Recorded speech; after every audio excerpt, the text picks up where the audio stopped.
Hello and welcome to my channel, Talisman Tarot.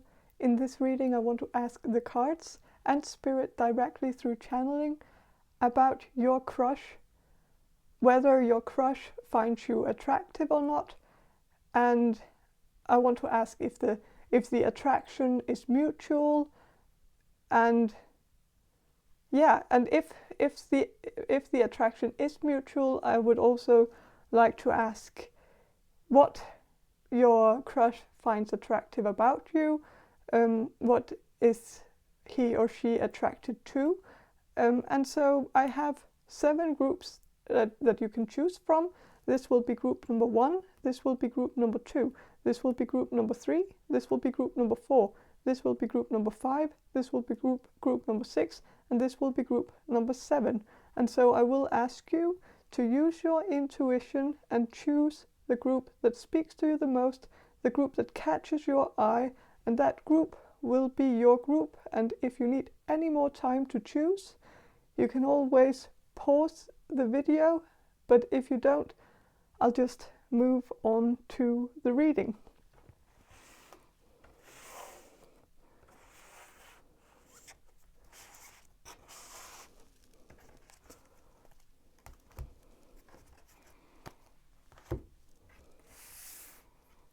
Hello, group number 1. You chose this Yolanda tarot deck, and so I'll start with some channeling and then I will shuffle the cards for you. So, okay, group number 1. Okay. Spirit, can you help me get some answers for group number 1, for the people who will choose group number 1, the people who has chosen group number 1. Group number 1. Some answers about their crush. So, Spirit, is group number 1's crush attracted to group number 1?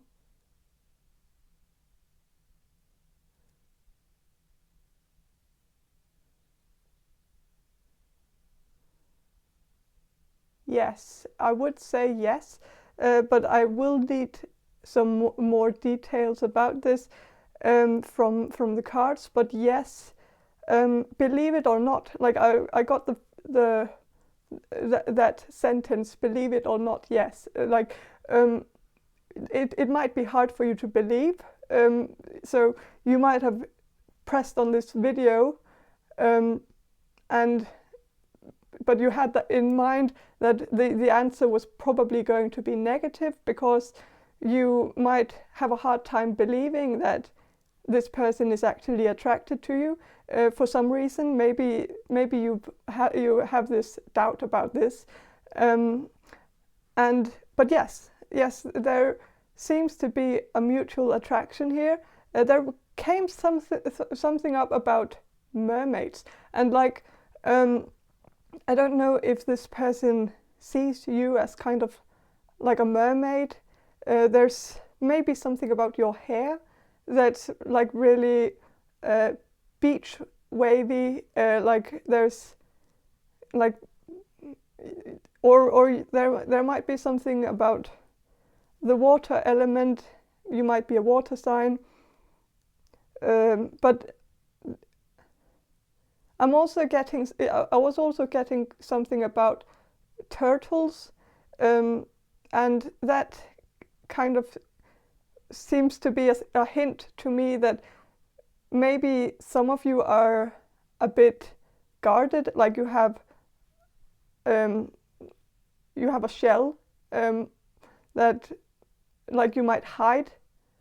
Maybe you hide your body or something behind clothes, like baggy clothes, and I think this person that your crush, I think your crush wants you to embrace your body more and like maybe wear something more form-fitting, but like it seems as so the attraction is there because obviously this person wants you to show more of yourself, and like if a person wants someone to show more of themselves, that kind of is an indication that there's an attraction, because if there wasn't, the person wouldn't want to see more. So there is something about this person wanting more of you. Maybe also more of like that was also something that came up when I was thinking of the mermaid thing. Like, mermaids are these creatures that like come and go, and like you see, fishermen see them, and then they are gone, and then they never see them again. Like, they are these mystical and mythical creatures, and so maybe there's also something about this person wanting to see you more. Maybe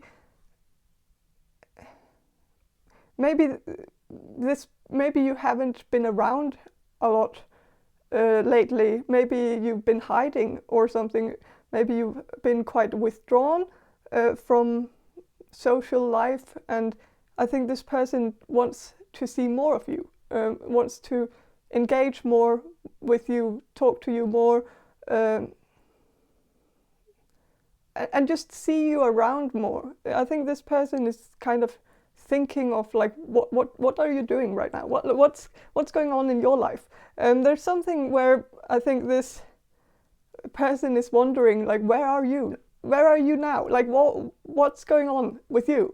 And so I think you're kind of on this person's mind a lot, but it's kind of because you're not. So like, it's kind of a good thing that you haven't been around, because I don't think this person would be thinking so much about you if you were there, like if you were around all the time. So I think you have left this person wondering, like, where are you? What's going on? And I think that's actually a good thing. It has created this good effect where I think it's kind of where playing hard to get is actually working, like, because you're keeping this person wondering. And I think this person also likes that you are a bit mysterious. Like, who are you? What are you doing? What's going on? Why are you not here? Is there something I don't know? Like, yeah.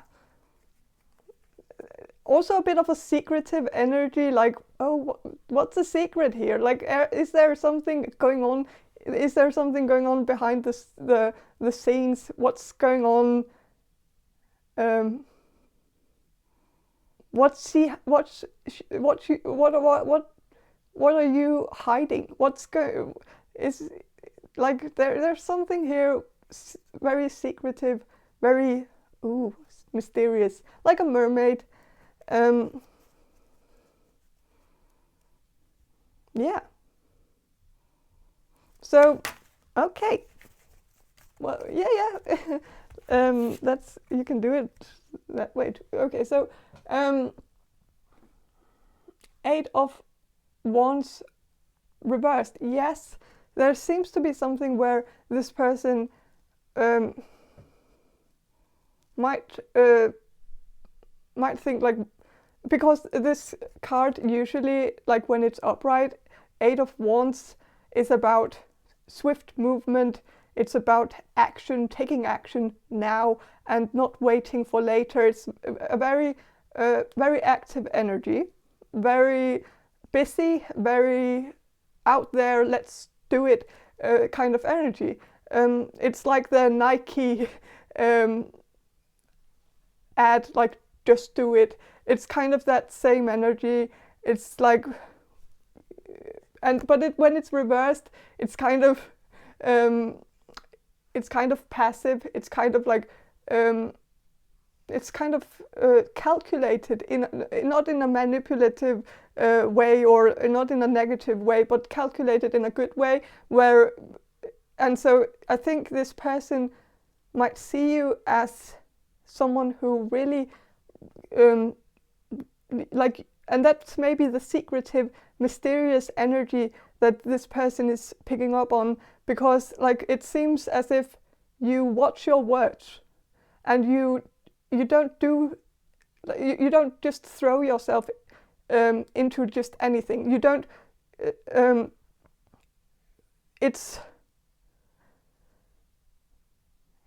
it's more like, so I think this person thinks like, what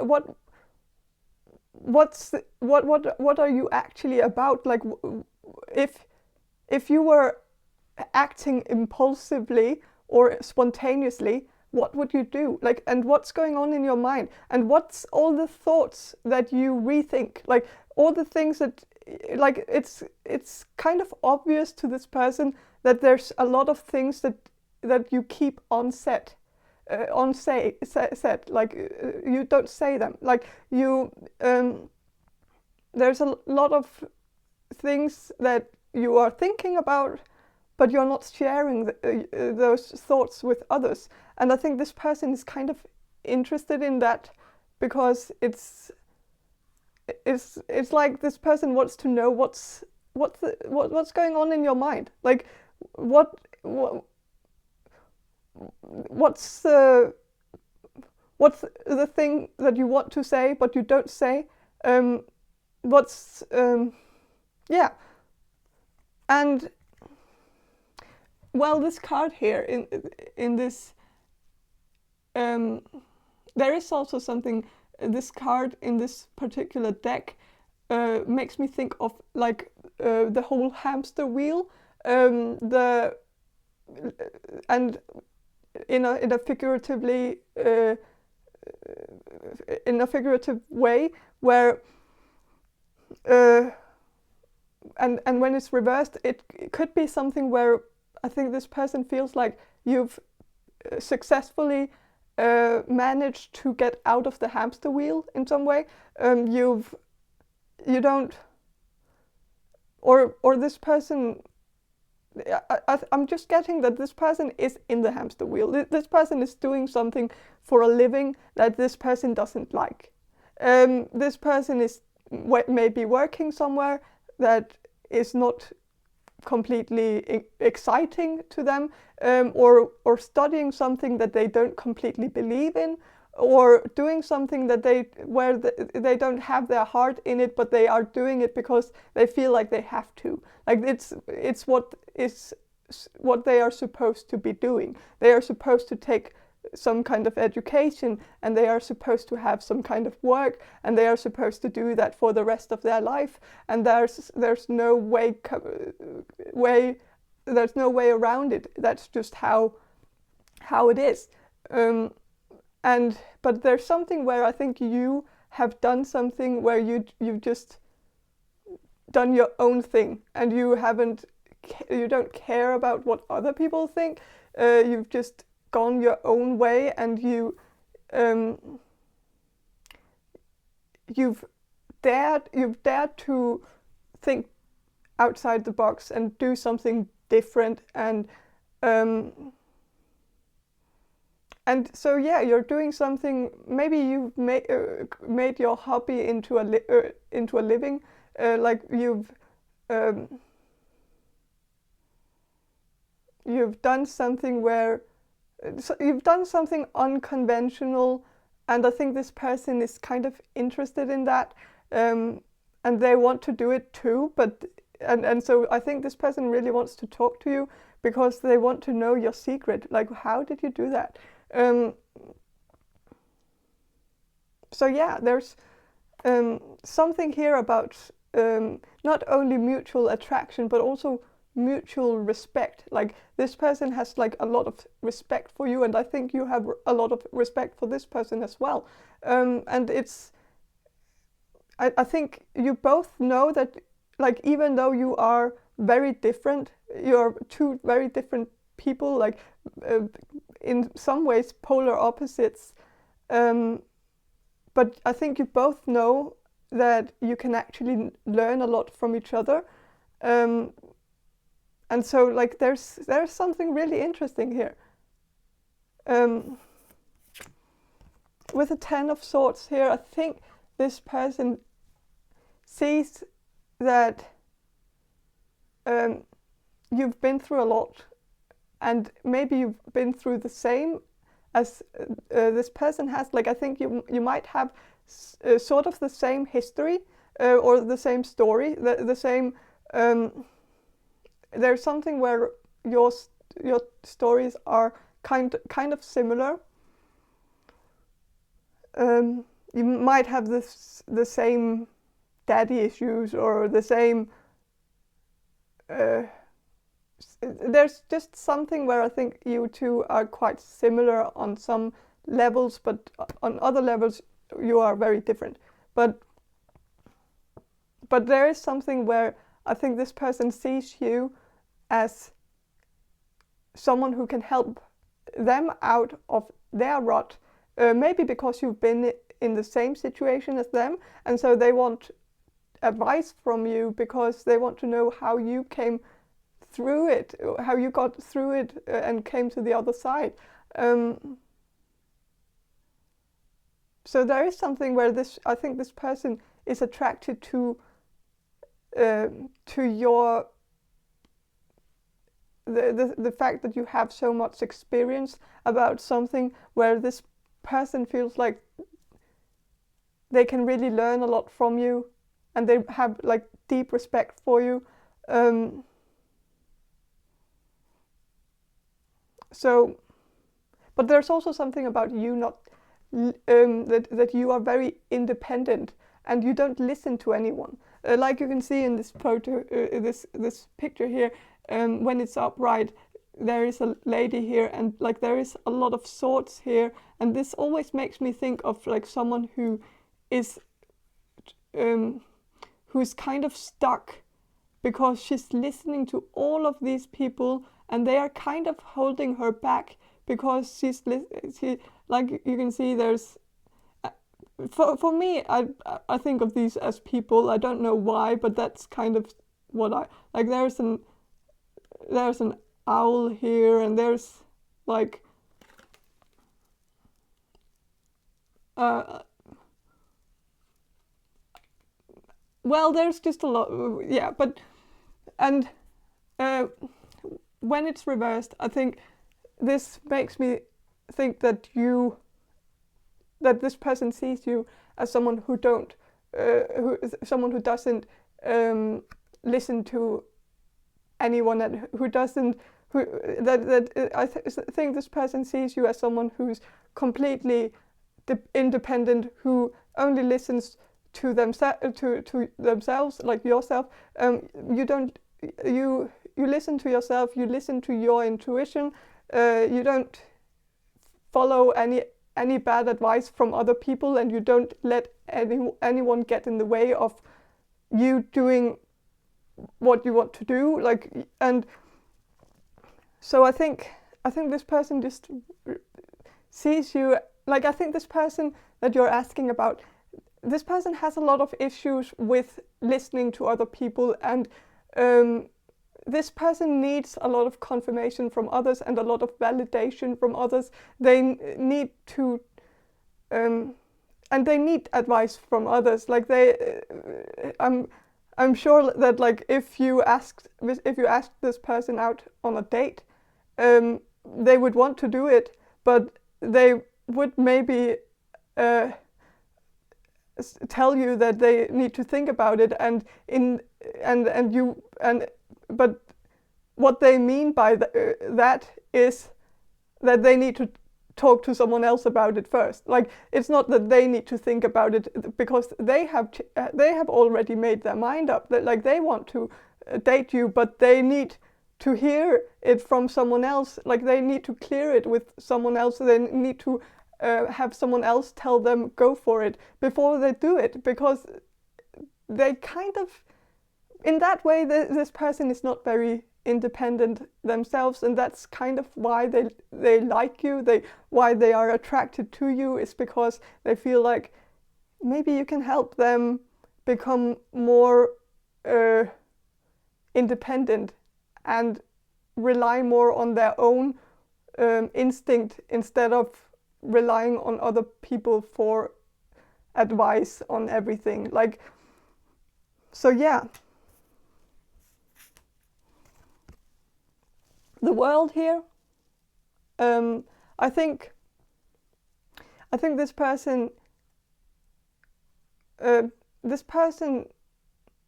sees you as someone who's there's like one thing here where I feel like this person doesn't completely believe that you would, I don't know if this person can actually visualize you two together, and it's not because you are not their type or because they don't want to be with you. It's more like I think this person sees you as someone who is from a different world than them, someone there is something about two worlds not completely being compatible in some way, that I think this person has some concerns about how you two would blend together because of the fact that you come from two very different worlds, and so maybe you are from different cultures, from maybe also different religions, or just maybe you're in two different fields that don't really match up, or you're really spiritual maybe, and this person is really rational, and so maybe there's something where this person feels like your world is interesting and they like it, but they don't know how your world would fit in with their world. And that's kind of the mermaid thing again, like the mermaid lives in the sea and in the ocean, and how can someone from the land be with someone who lives in the ocean? It's two different worlds. One has to make a sacrifice if these worlds should collide in some way. So there is something where I think this person feels like there's going to be a sacrifice if you two should be together, and that sacrifice might be a bit too big for both of you. Maybe both of you has to do to make some sacrifices for this to happen, and so there is something where I feel like this person this person is attracted to you. This person is completely is very interested in you and wants to know more about you, and this person is like talking to his friends about you, like, and his or her friends, and this person is very you're very much on this person's mind,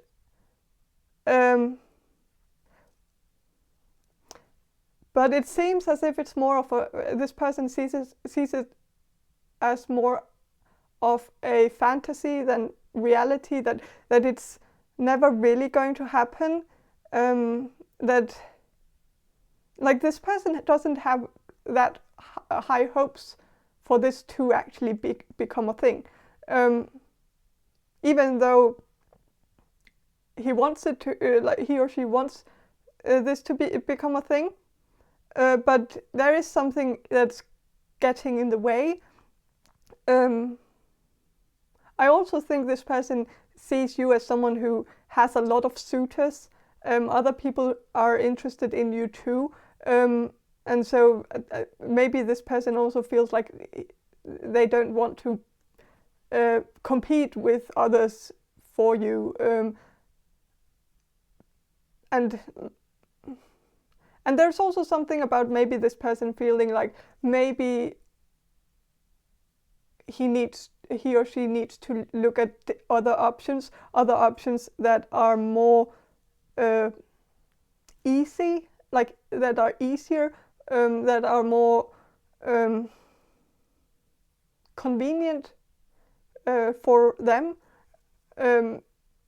maybe less interesting, maybe less attractive, but more convenient. This person might be a bit, I think this person likes things to be convenient.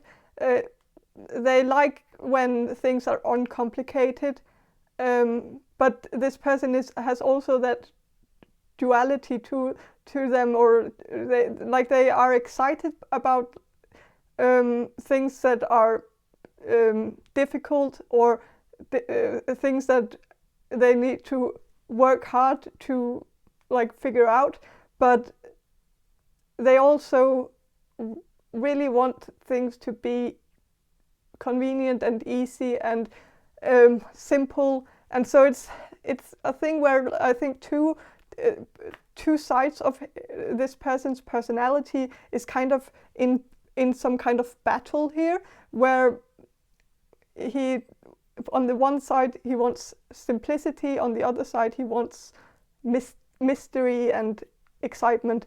And yeah, but this person is attracted to you. That's kind of very, very obvious here. Ace of Wands reversed. There is something where this person feels like maybe they need to think about this, and like this person doesn't want to start something too quickly. Maybe this person has some experience from the past where they got into a relationship too quickly, and so maybe this is also some kind of trauma from the past, or maybe they have learned from past experiences that they should wait and not act impulsively, because that can ruin everything. But in that way, I think you two are kind of the same, because I think you have the same thing going on, where you don't want to start anything before you've figured everything out first. Like you want to have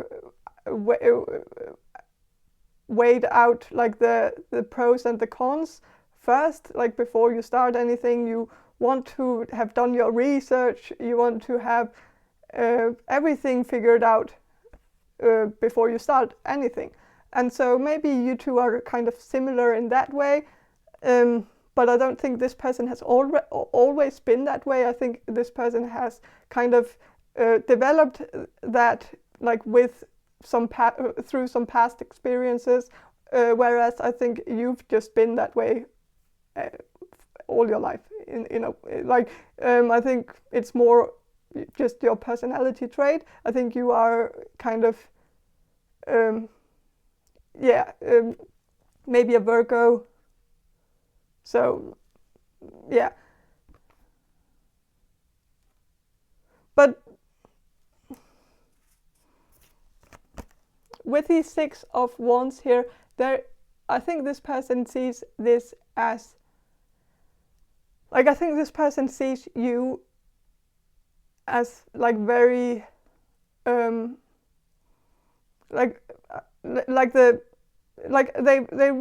really look up to you. They admire you, but they also see how other people admire you as well. And so you might be a bit popular at your workplace, or in your school or something, where this person might feel like, oh, there's so many people around this person who adore this person, and I'm just one out of many. And so I think this person kind of like you can see how this lion here, this person you're asking about could be a Leo, but like you can see how this lion is like guarding this port here, and it makes me think that this person doesn't want to act like because they want to like address it, they want to look at the situation, like they want to feel things out with others as well, and see if other people are like, there's just something where this person is on the fence here,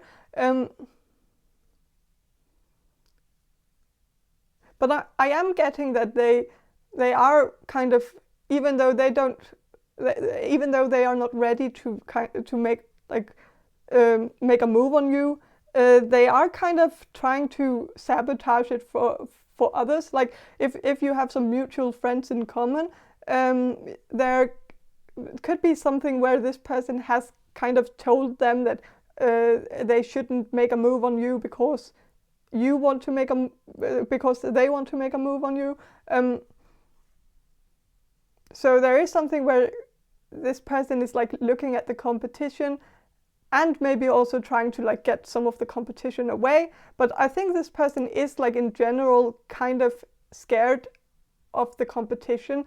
I don't think this person likes competition. So there is, yeah. But it is kind of an unfair situation, because this person is not really making a move on you, and this person is kind of not even sure if he or she is even going to make a move on you, and so he's on the fence, but he is kind of still trying to like swoo other people away, like from you, like and that's kind of a dick move, like when they don't, when they are not like making a move on you. So what, it's kind of, yeah, I don't know, but I think this person is considering making a move on you, but I don't think you should depend on it, because even though this person is attracted to you, very interested in getting to know you better, but it still seems as if this person is kind of passive,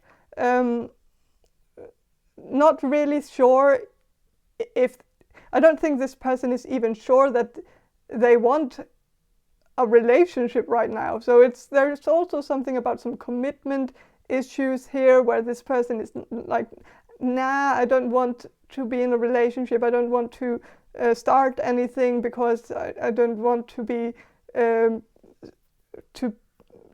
to be like tangled into something that I don't want to, like I want to do something else, I want to focus on my career or something, or my studies, and I don't want to get involved in some kind of love thing. But then again, they don't want to see you with someone else, and so it's kind of yeah. They would be. I'm pretty sure that this person would be jealous if you found someone else and started a relationship with someone else, but I'm not sure if this person is going to act on it, which is kind of weird, but that's, yeah. So, but that's all I have for you, group number 1. I hope this reading was helpful, and if it was, please subscribe to my channel, and I hope to see you in my next reading. Bye. Hello, group number 2. You chose this Omega Land tarot deck, and I will start with some channeling, and then I will shuffle the cards for you. So, okay, group number 2, the people who will choose group number 2, the people who have chosen group number 2 in the future. Spirit, can you please help me get information for group number 2 that will help them with this situation, with this crush they have? Help them get answers about this crush.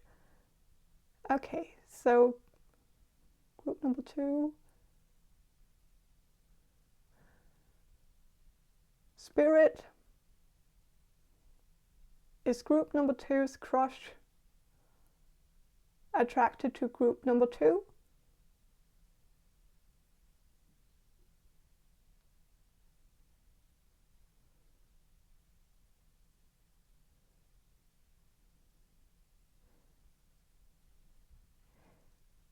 Yes.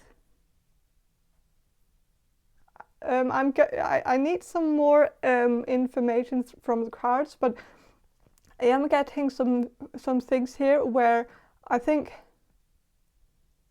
this person is attracted to you, but there is something about this person. Maybe I was getting some information where it seems as if this person doesn't completely understand the concept of love for some reason. Like it's as if it's a very foreign concept for this person, and so I think this person has attraction to you, but it's kind of like this person doesn't really know what it is, and so I'm getting some different things here where either this person is kind of immature, or just very young,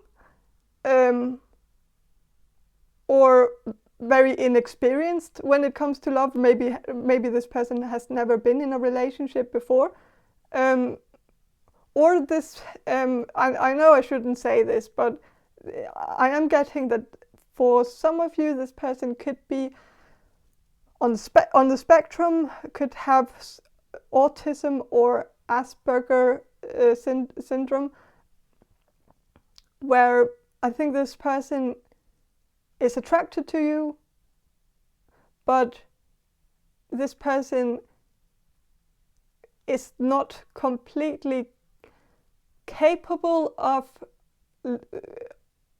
loving in the way, in the conventional way, in the normal average way, but it's not like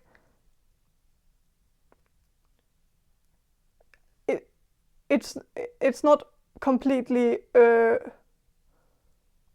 impossible though, and I don't think you should, even though this kind of sounds, of course, it sounds bad, or it sounds maybe a bit complicated, and some of you might be thinking, oh, I don't want to, that seems a bit too much for me to handle or something, but I think you should give it a chance though, because I think like this person is very pure, and this person, even though maybe this person will never really completely understand the concept of love, and maybe won't have empathy in the normal sense, this person still would do a lot to make this work, and that's kind of kind of makes this person stand out from other people, because this, like, you might have had relationships in the past that didn't work, and maybe they didn't work because the person you were with didn't do the work, that they didn't try to make the relationship work, and you felt like you were the only one trying. But I think with like if you were to be in a relationship with this person, I think you would be amazed by the effort this person actually puts into this, because there is something where this person, when this person, like this person has never been in a relationship, but when this person actually starts a relationship with you or someone else, if this doesn't work out, then someone else, of course, but is like this person feels like, and it's kind of sad in a way, but this person feels like they have to make an effort because they are different, and in order to make someone like them and want to be with them, they need to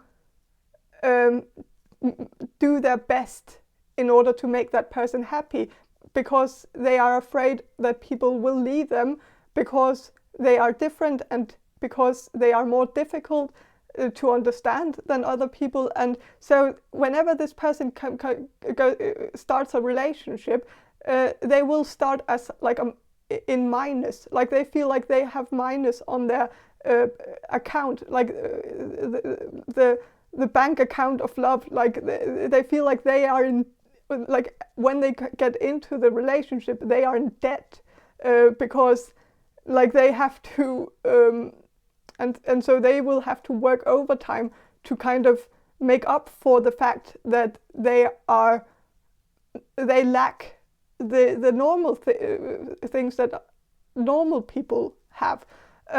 There could also be something about this person being in actual debt, like money debt, financial debt, and so maybe, but that's maybe only for a few of you. But I think this person will try really hard to make you happy, and even though they have a selfish side, and even though they don't have empathy, complete empathy, they still want so badly to be normal that they will do everything that they consider normal in order to. It's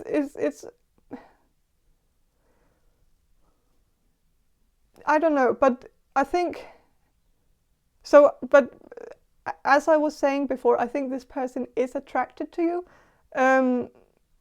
This person likes you.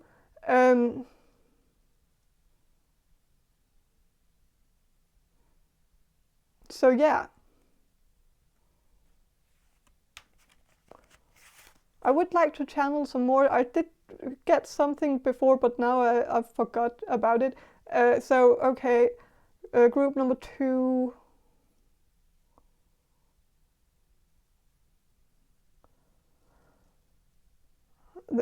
Group number 2's crush. Is group number 2's crush attracted to group number 2?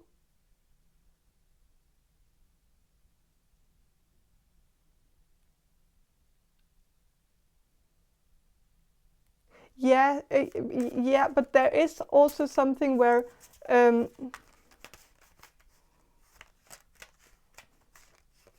am kind of like still a bit on the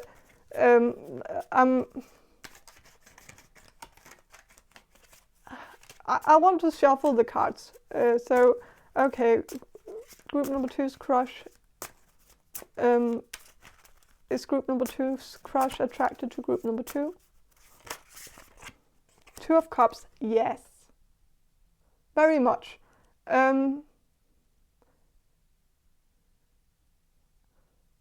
Like this, it's kind of a cute card here, where like it's kind of a simple kind of love, where this man here is holding the compass while the woman is holding the map. Like it's oh, we complement each other because we can help each other out. I can have the compass, you can have the map, and we can navigate the world together because we work really good together, and we would be a good team. and we could like it's not, and that's kind of the thing where this is a love card, but it's a different way of thinking of love, which is not, it's not wrong, it's just not complete, and it can be romantic, but it's maybe not romantic in the normal chick flick sense, where but it's more of that kind of love where, oh, we can team up. It's hard to go through life alone, and so it's better to have a partner where you can team up, where you can do things that needs two people, and like it's more like it's like when how can I play Uno if I'm only one person? Like, I need another person to play Uno, and so I of course need a partner, and a partner for life, because who am I going to play Uno with if I don't have a partner, and if I'm just by myself, and how am I going to ever navigate in the car when I'm driving if I don't have anyone to hold the map while I'm driving? Of course, now we have GPS, but like it's more like how it was in the past, back before the GPS. Like you can't drive and hold the map at the same time, or you can do that, but it's kind of dangerous. So it's all, a lot of things, a lot of everyday things are just easier if you're two people doing it than just one, and so it's more of a convenience thing where this person sees like sees how being a couple is really smart. It's good to be a couple because it makes life easier, but it might not have that much to do with love, but it's still this person is still attracted to you in the way where this person sees you as someone who they would love to spend a lot of time with for the rest of your life, possibly. Like, and that's maybe even a bit like that's kind of a big thing. It's a big deal for this person, because there are probably not a lot of people in this person's life that they see as someone they could like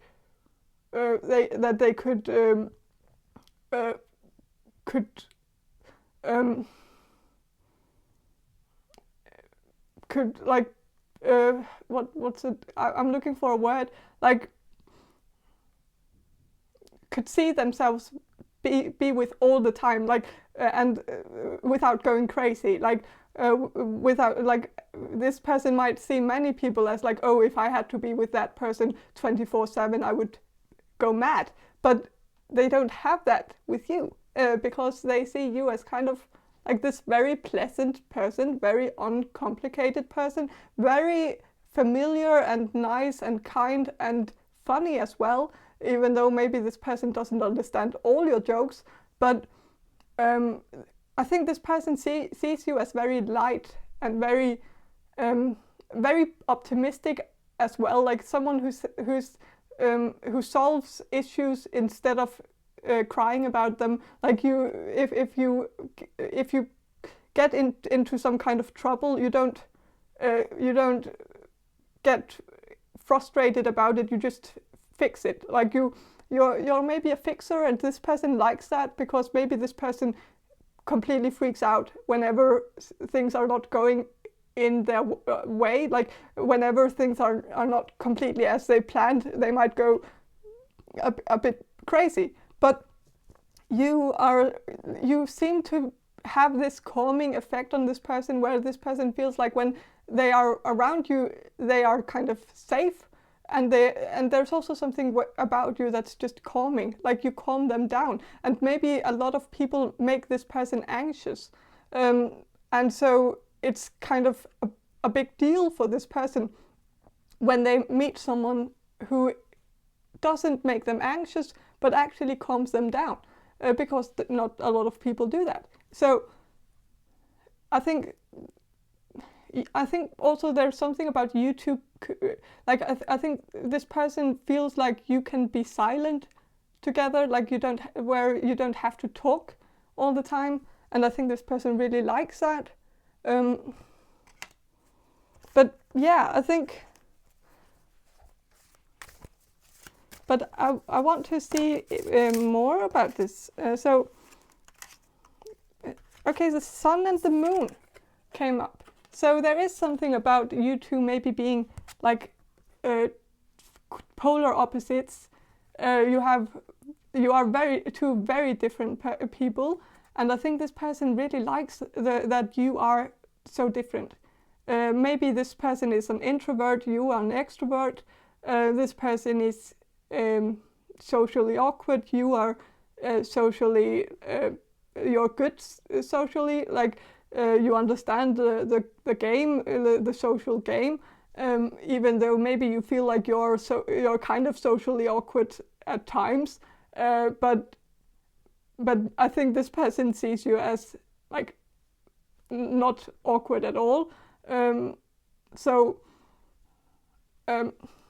But I think there is something where this person feels like you are the sun to his moon, or the other way around. But like you two complement each other. Like when like you have different skills, like the things that they can do, you can't do, and the things that you can do, they can't do, and so together you two form the perfect person. Like you become the perfect person together because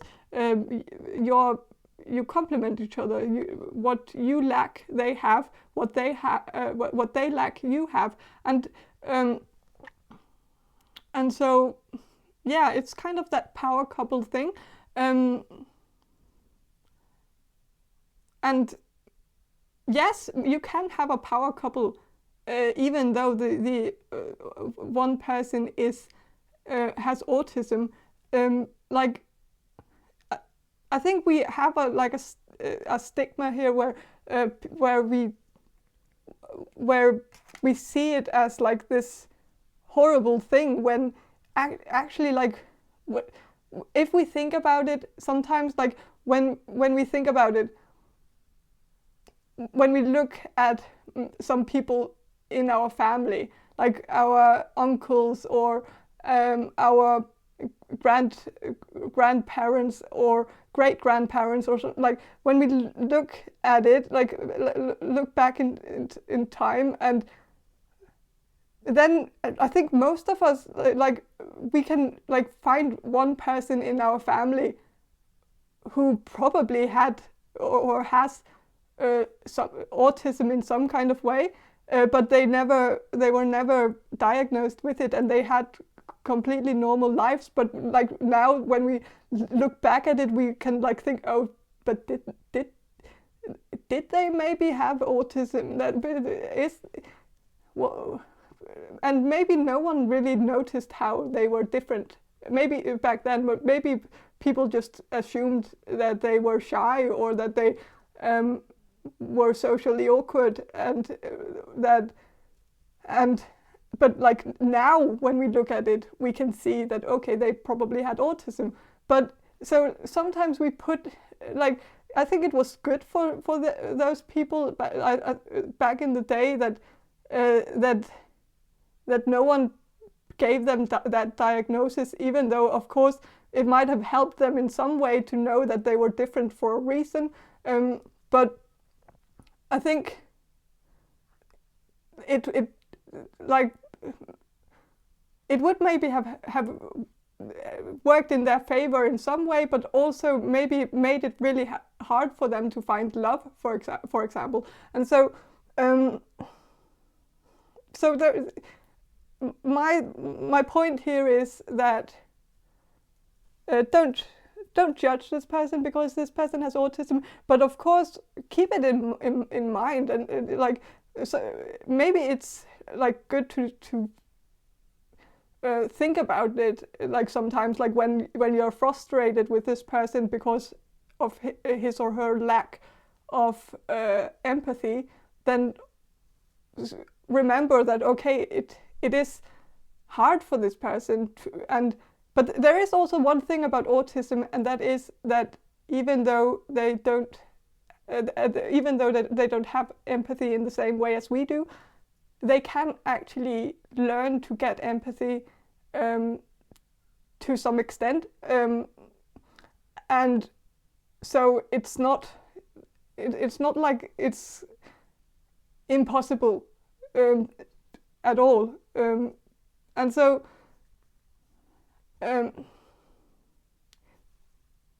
yes.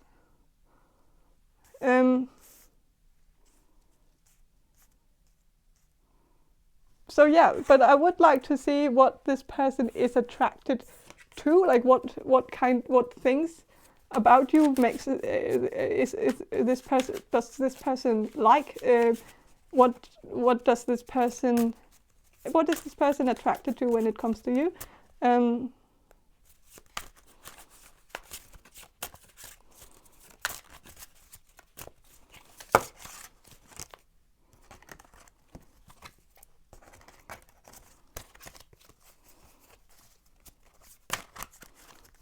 There could be something about your decisiveness, like the fact this person might have a really hard time making decisions. Like decisions can really put this person, like sometimes there could be some decisions where this person just completely messes them up. Like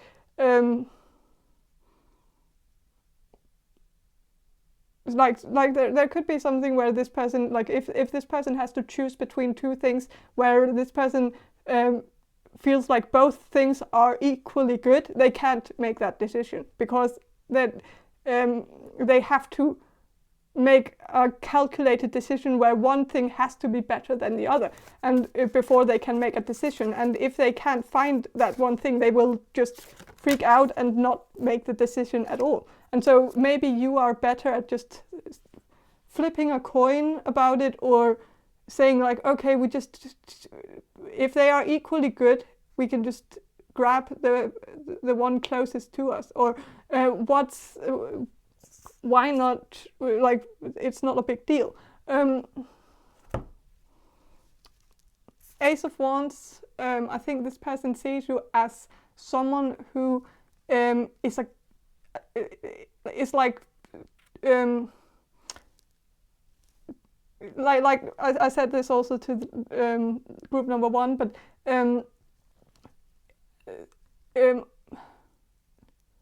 or no, but there is just something about Ace of Wands where I think this person sees you as someone who's very who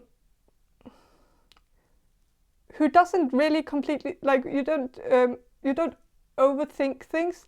You are good at just saying like, let's do it.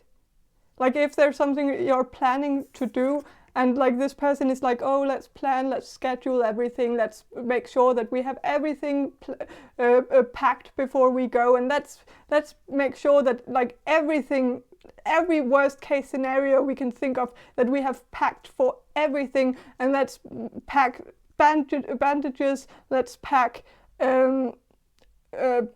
wet wipes, let's pack the safety kit, let's pack warm socks and thin socks, but also matches and let's also have like where this person might go on a spin where he or she just tries to like think of everything, like and get in the head, like get ahead of everything, like he wants to be sure that he has packed, or he has he's prepared for anything, and where you are just like, okay, but let's just go. We can find things on the way. There are gas stations where you can buy bandages if we need any. There is grocery stores at the place where we are going, so we don't have to pack all the food. We can actually like get it like on the way there. Like we chillax. We can figure this out on the go. And I think this person really likes that you're just like you're just going. You're more spontaneous and impulsive than this person is, and I think this person likes it.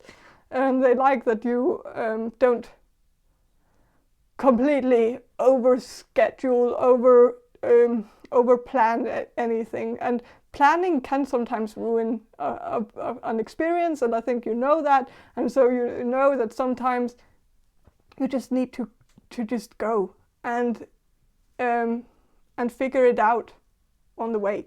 And I think this person just likes it. They like that. So yeah, obviously very, and also with of course with the Ace of Wands, I think this person also just sees you as really hot, like so very attractive, physically, maybe, yeah. So also that's a big factor in this as well, because of course this person has needs as well, sexual needs, and they have attraction sexually, even though they might not understand the concept of love. They still have the same sexual instincts as everyone else. So yeah, they see you as hot, sexy. Yeah. So yeah, that's kind of all I have for you, group number 2. I hope this reading was helpful, and if it was, please subscribe to my channel, and I hope to see you in my next reading. Bye.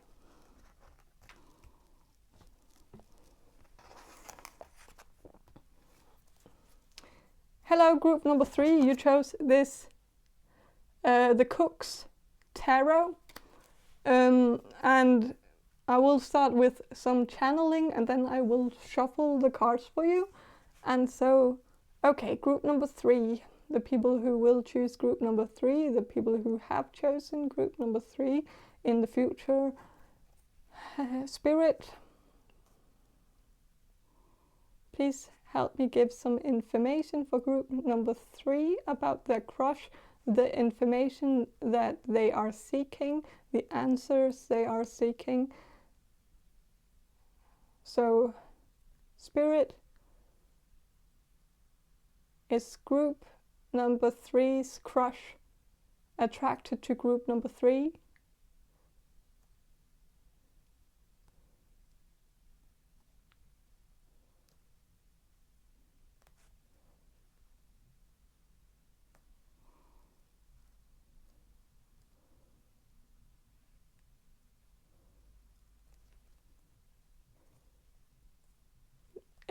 Yes, I think this person is attracted to you. I am getting something about a cat. So there is something about you maybe being a bit very sophisticated, very and like very feminine, like, but I'm also getting that it's a black cat. And a black cat makes me think that this could be a hint to the fact that maybe this person sees you as very sexy, but also as someone who can be unlucky, like someone who can give them some bad luck. So there is something where this person is a bit hesitant because this person sees you as hot, but also someone who could potentially ruin their life, and that kind of it sounds a bit dramatic, but it is like something where I think this person is curious about you, but also a bit hesitant, doesn't really I don't think I hate to say this because I know, like, I don't want to burst your bubble, but I am not very optimistic about this union between you two, because I think this person will always be kind of suspicious of this, like, because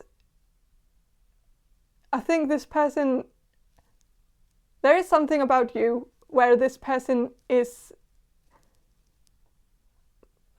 like, I don't think this person sees you as someone they could see themselves with. You're not this person's type, and not because it's not because this person is not attracted to you. I think this person is attracted to you, but this person has something where this person is very protective of themselves, and so they go after people who they are completely sure would never hurt them. And I don't think you would hurt this person, but I think this person just chooses to be with people who are more who are less intimidating. There is something about you that's a bit intimidating to this person. This person could also have like this idea of you as someone who's a bit like who's playing others, like who's a bit manipulative, even though you might not be. But like, this person might see you as maybe this person has this idea about you because you remind this person of someone else in their life who took advantage of them and didn't really want to be with them, but acted as if they wanted to be with them. Like, there is something where this person was played in the past by someone who looks very much like you, and so I think that's why this person is kind of watchful, watches out for himself when it comes to you, because he has this feeling that if he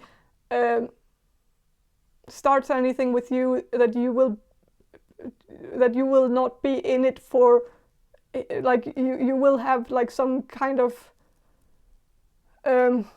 agenda with it, like that you wouldn't be with them just because you like them, but because you have some agenda, because you see that you can get something out of it, and that's probably not true. But again, we can't really.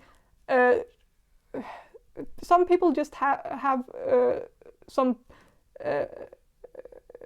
precautions when it comes to love. Some people choose to stay away from certain types because they are certain that if they date someone like that they will get hurt. And you have something about you that makes this person think that you are not someone they want to be with, because you can potentially hurt them, hurt their feelings. And so I think this person also like maybe sees you as a bit too pretty, and that you're pretty, and that you that this person doesn't want to be with anyone that pretty. So this person would rather be with someone who is maybe a bit who's a bit less attractive, because then they know that they won't get hurt or something. Like, I think they purposely choose to be with people a bit less attractive than themselves. Even like they don't want to score someone who's out of their league, because then they feel like they would get played, that they would constantly be unsure about themselves, and that they would always have to fight for their right to be in the relationship. Like they would always feel like they would be in minus, that they would have to work harder to please the person.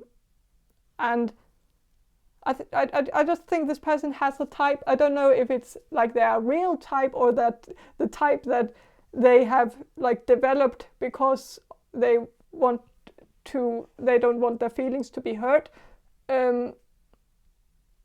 So, but yeah, I think you are not their type. But I think this person is attracted to you. This person sees you as someone very sexy, very pretty, very hot and sophisticated and feminine, and very everything good. Like, but maybe too good. Like too good to be true. There must be some kind of agenda, something like.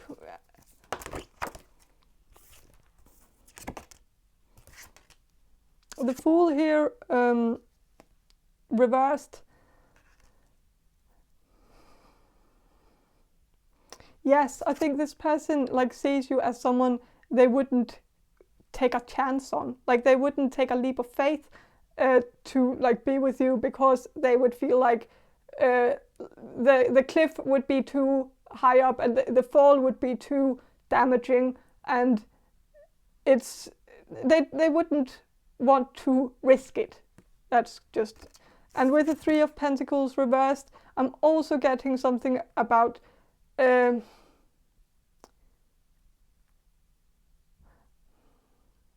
maybe this person feeling as if you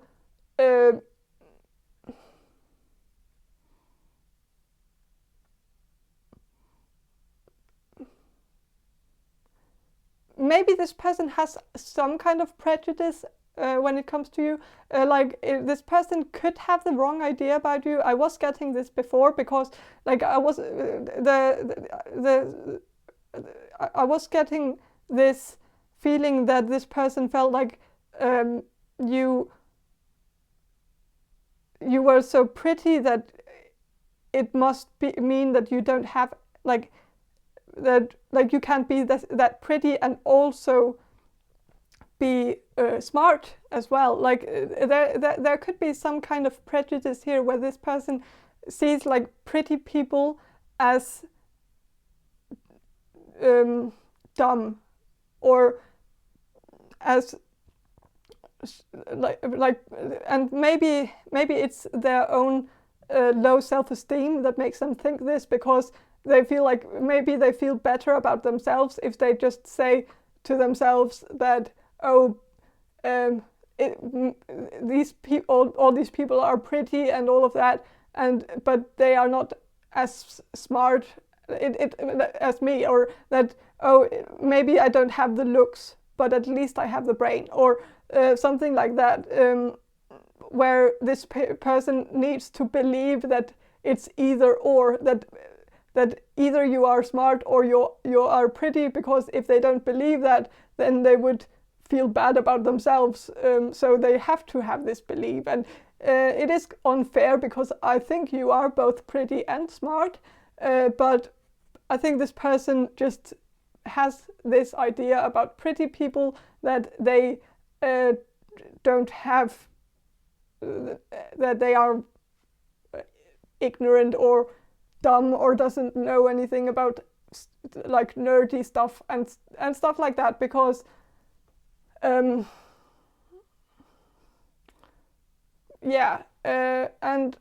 so they might feel that way towards you, that, oh, you're just a pretty person, and you've never had to work for anything, you've never had to impress anyone with your brains, because you've always had your looks to rely on, and so you have never had to impress people or something, and you've never had to compensate for your looks by being smart. And maybe this person has felt like this person had that they have compensated for their lack of looks by becoming really smart.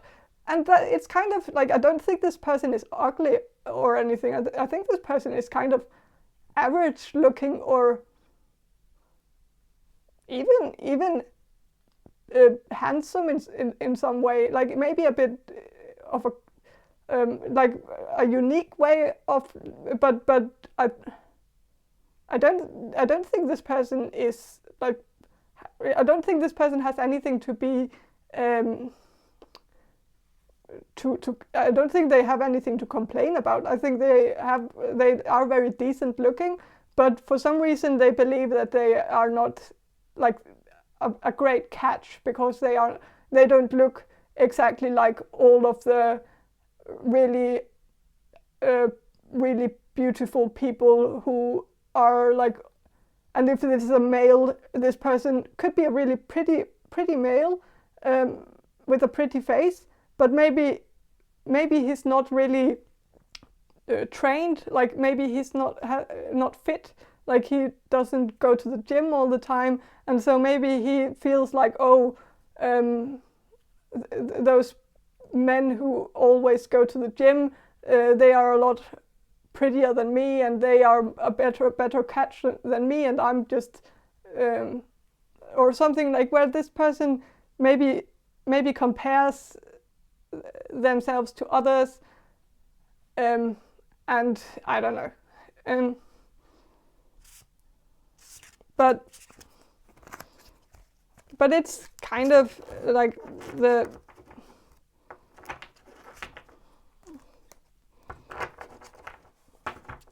it's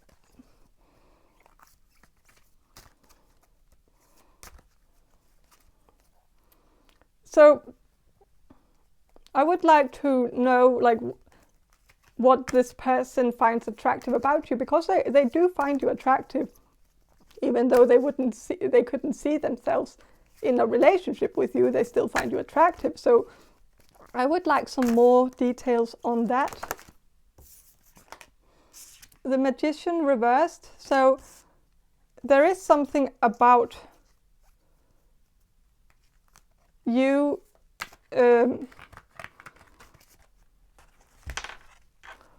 where this person might see you as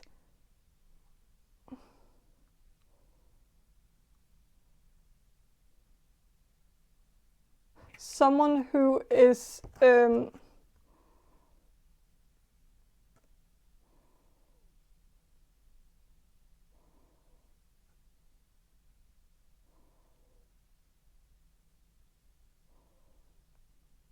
like, you can see how in this, when it's upright, you can see how this person here she's kind of picking these fruits or seeds or whatever, and I guess it's seeds, but maybe also leaves or whatever, and she's like gathering them in this bowl here, and maybe when it's reversed, maybe this person sees you as someone who's not you're not a gatherer, and like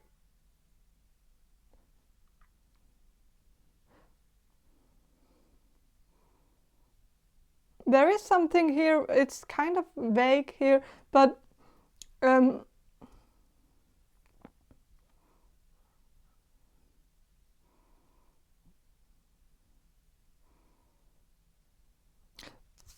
there is something where I feel like this, when it's upright, it could be someone who's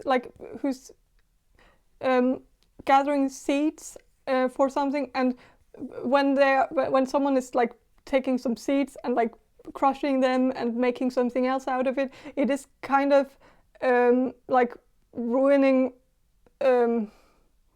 opportunities for something to grow, but they are, and so maybe this person feels like you are, even though you are very pretty and all of that.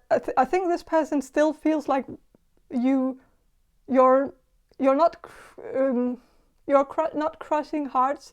You're not going off like rejecting people. You are kind of. You're maybe also very open to talk to. Like you talk to everyone. And so this is kind of maybe a bit out of character, and maybe also something that this person is a bit interested in, because it might not be what they expected. But I think you are actually really good at talking to different people, and talking, like, you're not the typical pretty person who only talks to pretty people. Like, I don't know if that's even a thing, but like some people might feel like that's a thing or something.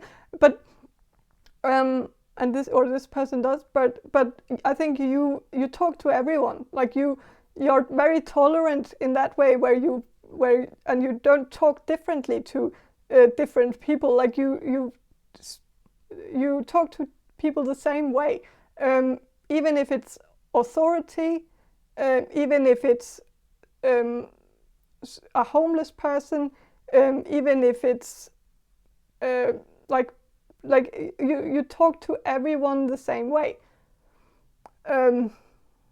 So you're not you don't discriminate at all. You are you're very open, and maybe also a bit like an open book, where you're not really that, like, you're very easy to approach.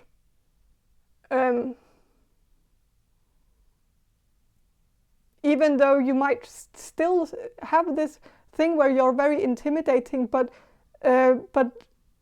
for maybe this person has realized that in some way that maybe they judged you unfairly the first time they met you. Maybe this was more their first impression of you, that you are this cat-like person, this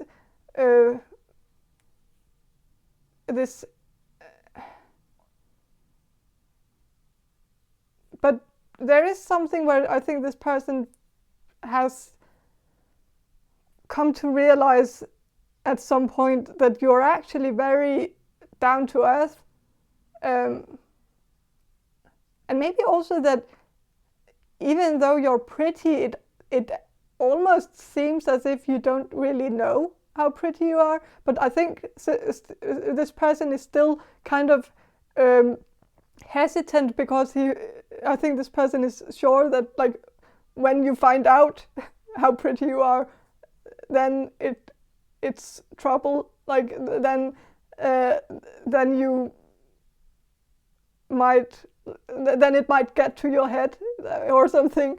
But there is something here where I think this person might have realized that maybe you're not like the other pretty people they know, that are just using others, or that are just using their looks to get something out of it. Maybe this person noticed that, like, you pay for your own drinks when you're out in clubs and at bars and stuff like that. That you pay for your own drinks. You don't allow others to pay for your drinks, or something, where this person thought, oh, that's kind of different from the other pretty people, or something. But there is still something where this person is hesitant about you. But I think this person, like, I want to see a bit more about what this person finds attractive about you. So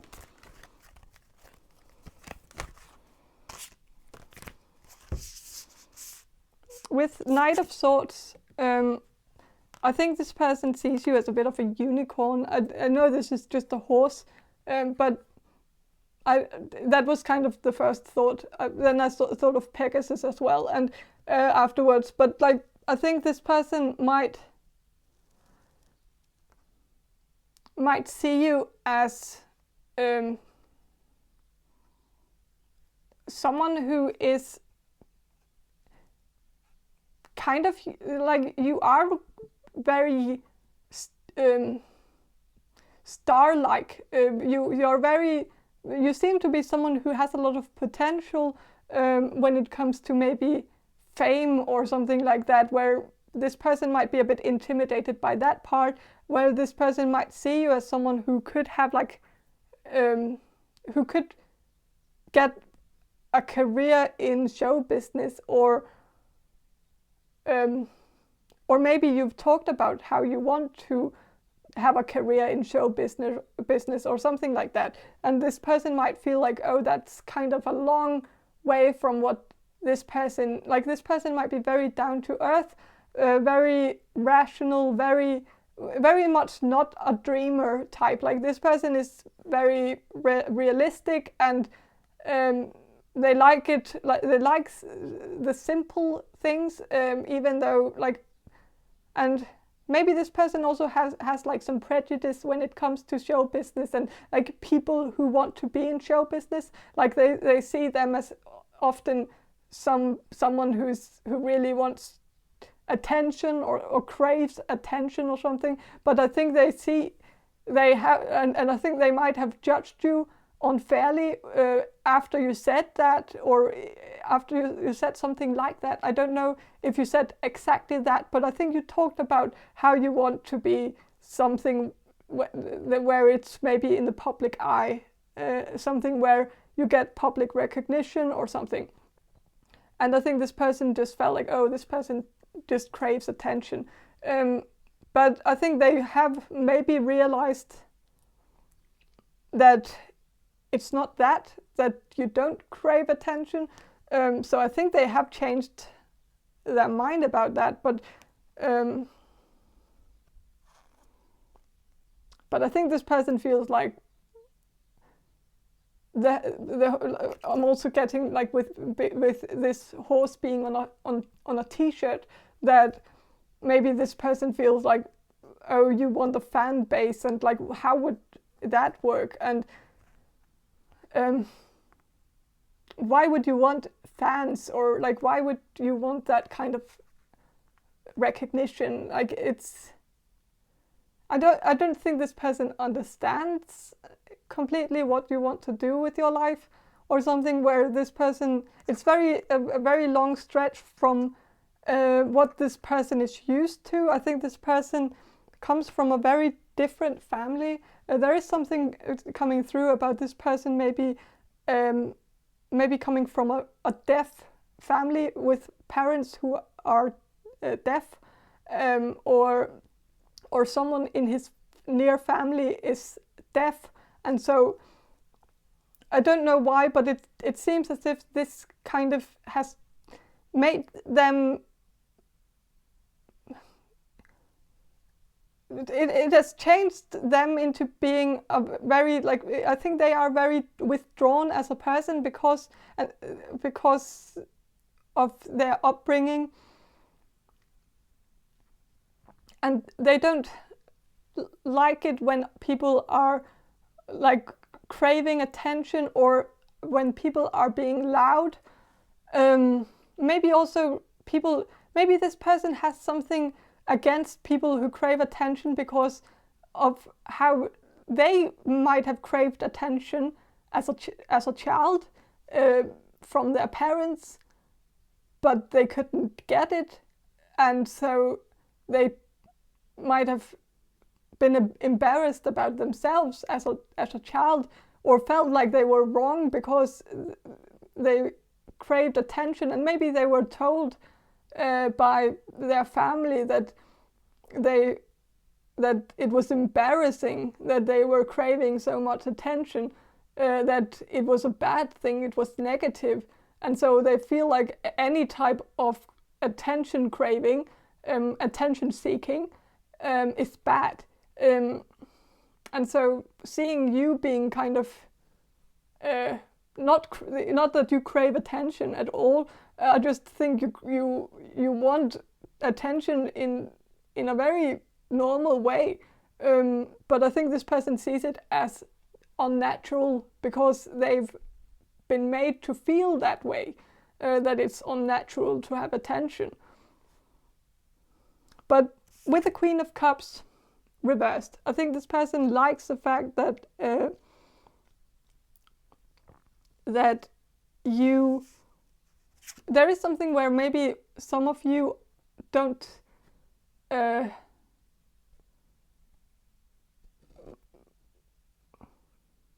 that you don't drink alcohol, or you don't go out partying, or if you go out partying, you go home quite early on, like you don't stay up all night or something, and I think this person likes that, and I think this person feels like that's kind of not what they expected from you, because they expect someone who's pretty like you and who has dreams about becoming like in the public eye in some way, that kind of person would be out in clubs all night long, and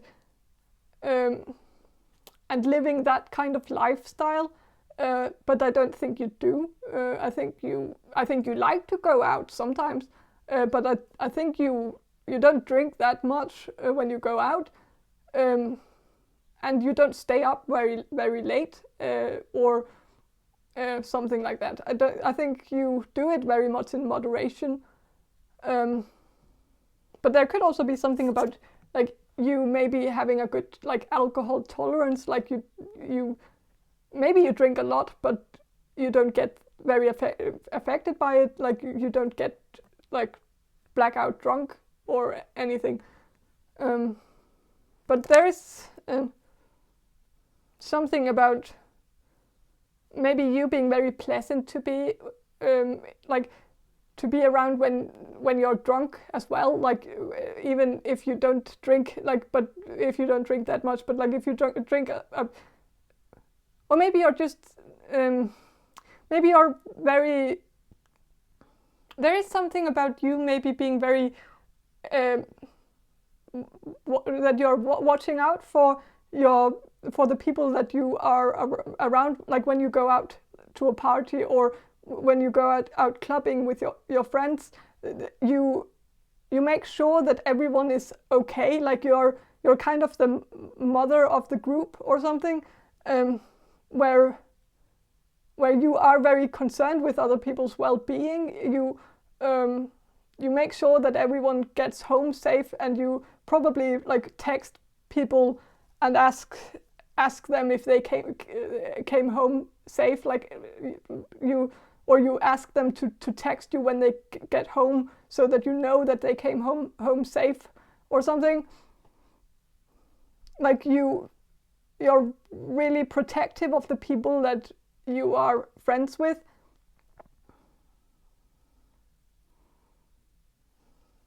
Or something like that. With the Ten of Pentacles reversed, I think this person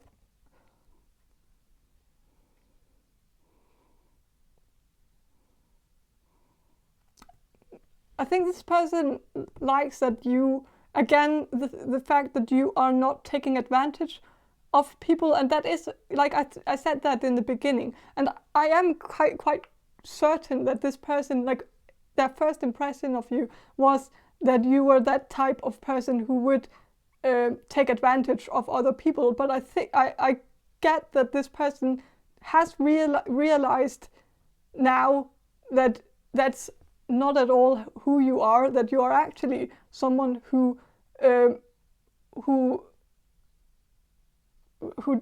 doesn't want to get anything out of anyone, actually, who's like very humble, and don't, like, if someone offers you something, you say no, and say like, and maybe you even give like a counter offer where you say like, okay, if you buy this for me, I'll buy you the next drink. Like if you buy a drink for me, I'll buy a drink for you.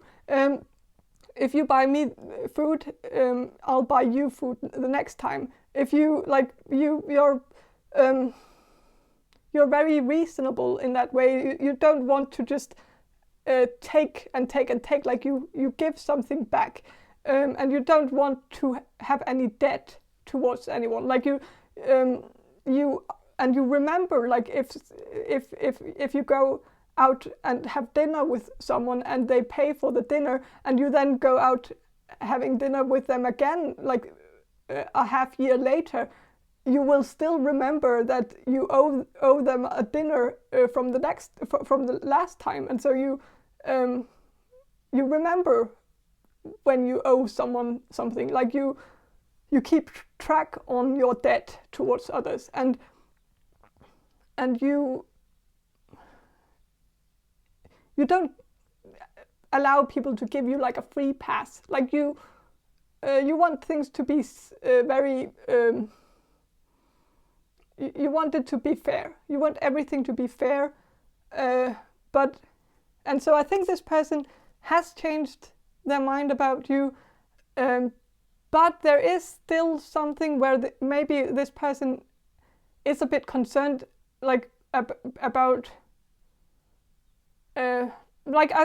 This person does have a lot of respect for you, but I don't think this person can see themselves in a relationship with you because you are not the type they go for. You are not.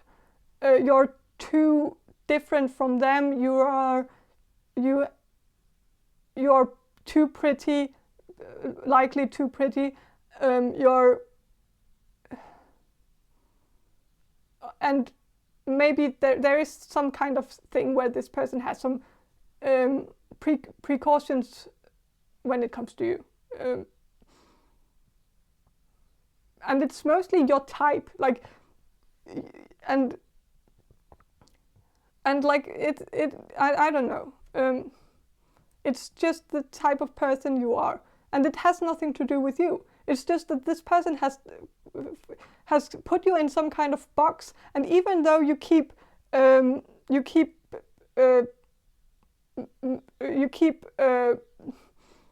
changing their mind about, like, you keep surprising them, but they still keep you in that box. Like they have a hard time taking you out of that box that they put you in, and that could be something like, there are certain people who like when they have an idea of someone, when they have prejudice, and when they have like a first impression of someone, sometimes they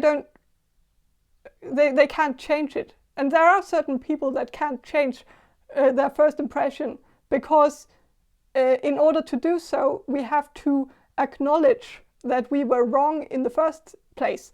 And some people don't like to be wrong, and so they keep putting the person back in the box that they put them in the first place, and they keep, like, even though you like rush out of the box and hop out of the box and jump out of the box. I mean, like even if you keep jumping out, they put you back in because they want to be right, and they want to have always been right about you, like, because they don't like to be wrong. And so maybe this person is just really stubborn in their and they don't want to acknowledge the fact that they were wrong about you, and so they keep trying to, like, get they might have, and that's also the toxic, that there is one toxic thing here, and it's no one's fault. Like, it's not this person's fault per se, but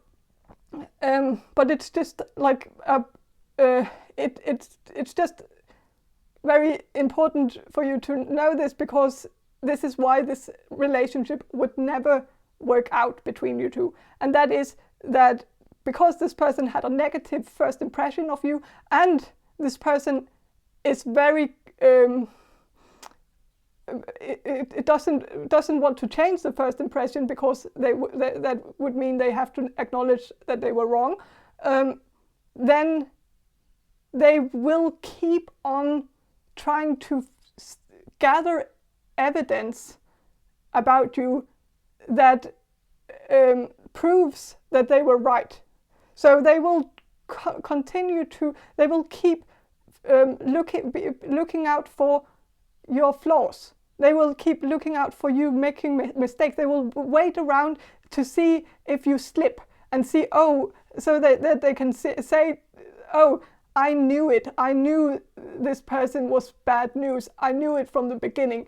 And so even if you're like adorable and a lovely person and kind and caring and like this motherly, kind type of person who would never do anyone wrong and who would never treat anyone wrong, they will wait around and see, oh, if you make a mistake, and they will celebrate that mistake because that's a celebration of them being right in the first place. And it is, I know it's messed up, but I get it because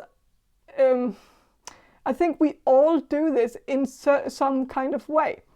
So it's also something we all have to acknowledge, that this is kind of this is something that we all are battling in some way. Like we all have a hard time getting rid of that first impression that we had of people, and we all hate to be wrong in our first impression of people. And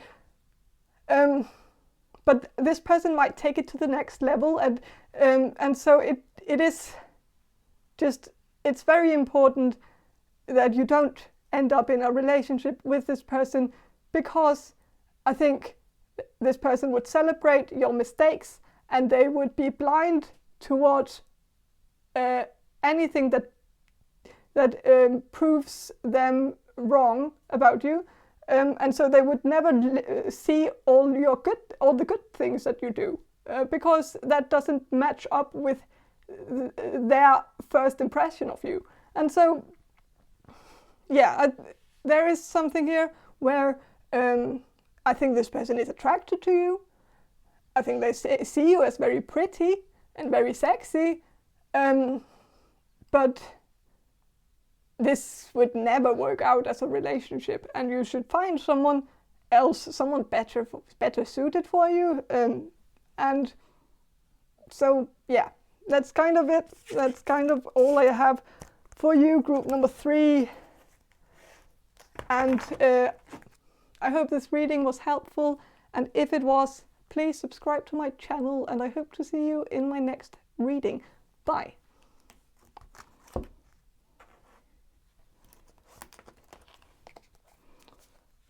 Hello, group number 4. You chose this tarot deck, and I will start with some channeling, and then I will shuffle the cards for you.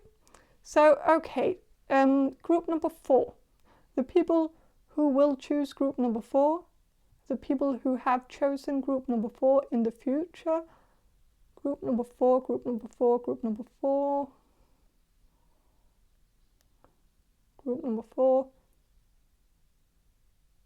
So, Spirit, please help me give some answers for group number 4 about their crush. Please give me the answers that group number 4 is looking for right now.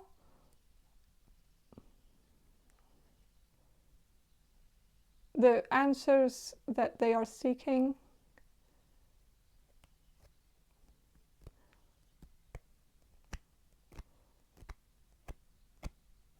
So, okay, group number Spirit, is group number 4's crush in love with, is group number 4's crush attracted to group number 4?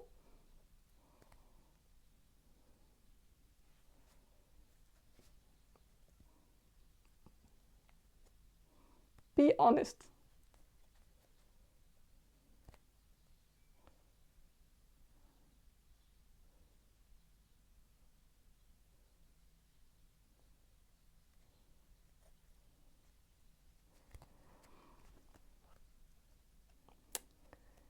There is something here about banter. So I think this person feels like maybe there is like some kind of banter between you two, and I don't think this person completely likes it though.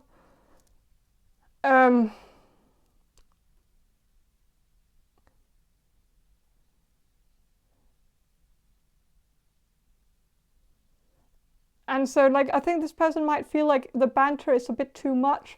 I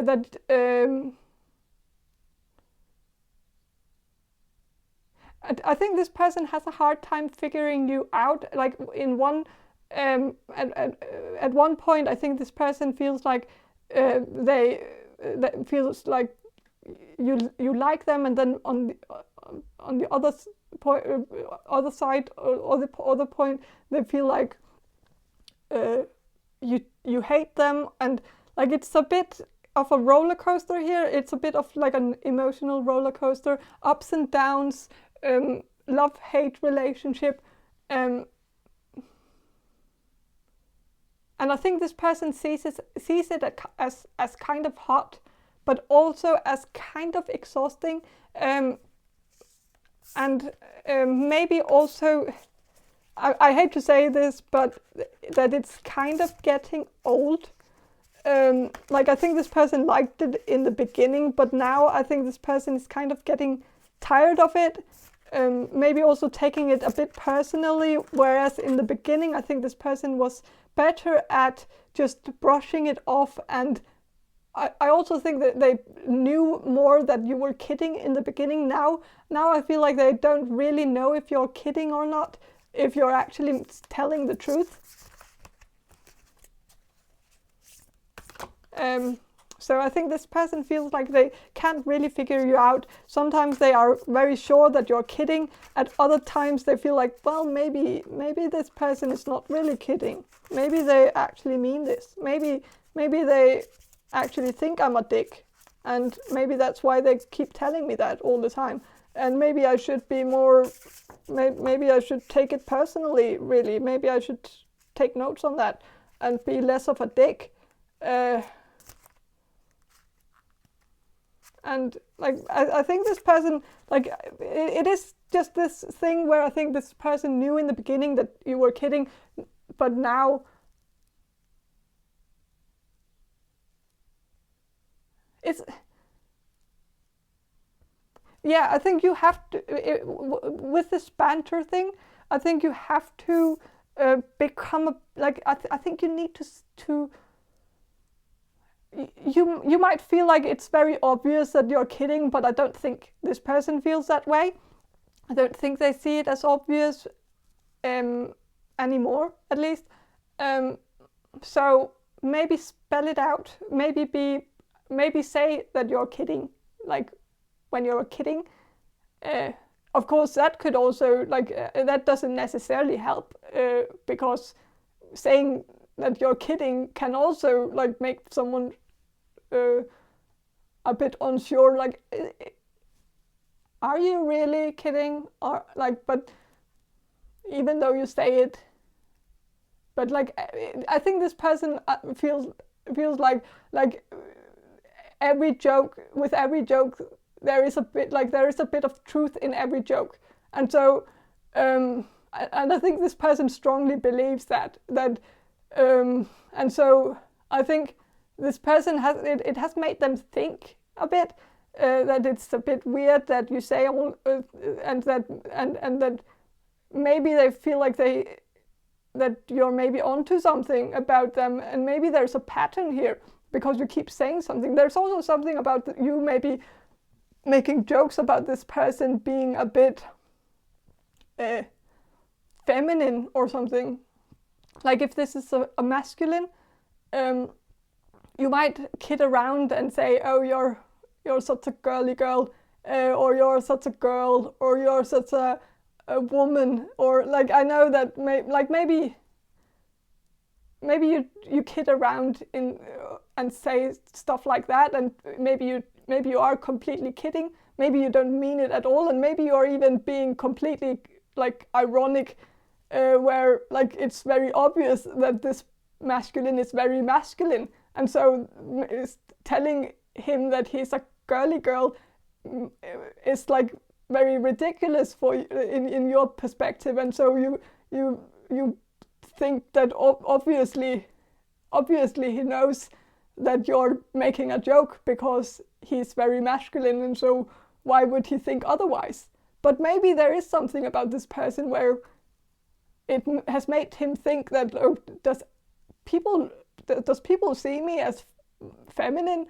Is there some truth to that? Or but there is something here where okay, so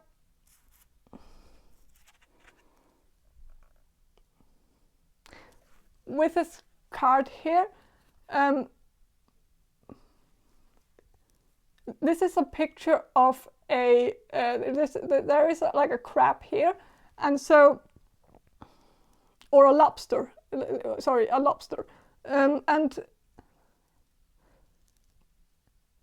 the thing about lobsters is that like they become red when they get boiled. That's not the thing about lobsters, but that's one thing about lobsters, I guess. But and I think this person might. There is something about this person becoming kind of like red in their face whenever they are talking to you. They feel like maybe they also just feel this sense that their face turns red. Maybe their face doesn't turn red, but they feel as if it's really red when they talk to you, and it's kind of as if like their face becomes really hot, and I think they feel like that's your effect on them, that you're making them uncomfortable, or making them feel awkward, or making them feel embarrassed about something, where maybe you also make them a bit nervous when you talk to them.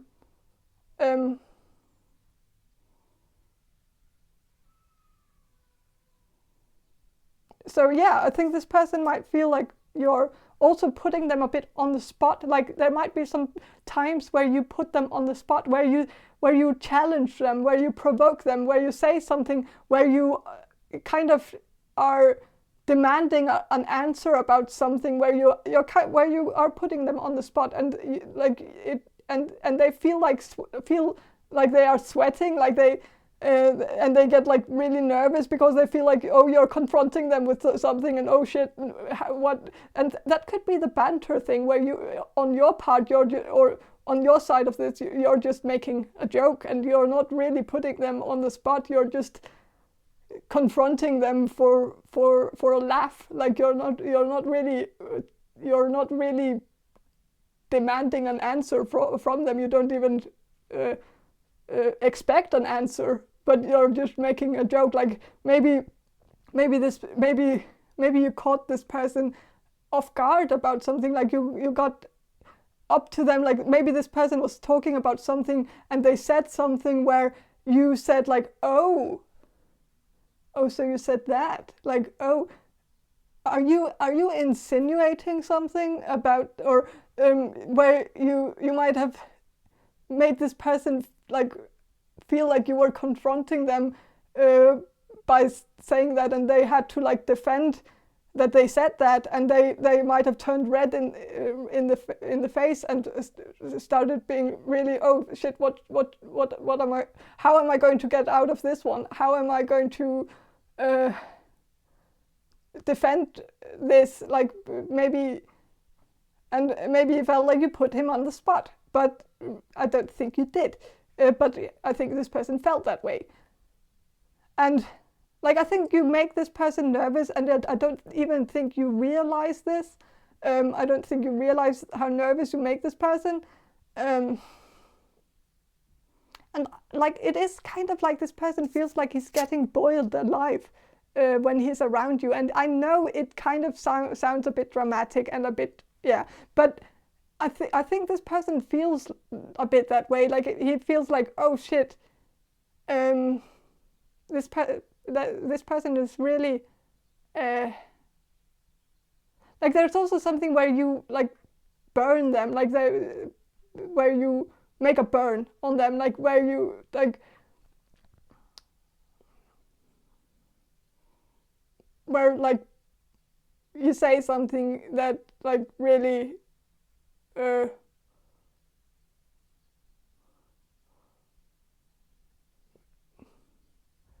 like his or her friends like around would say like, ouch, that really hurt, or like you need like water on that burn or something, or something about this.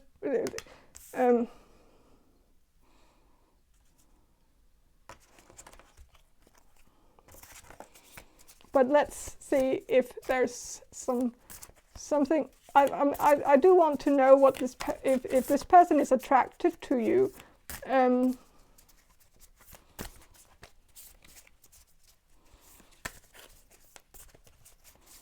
Is this person attracted to group number 4?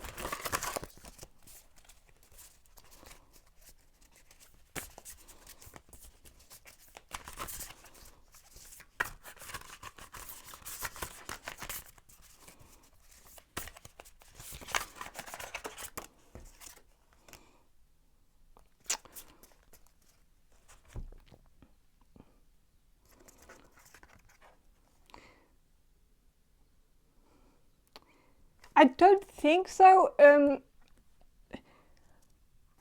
Or I think they are attracted to you in some sense, but I think it is more like I think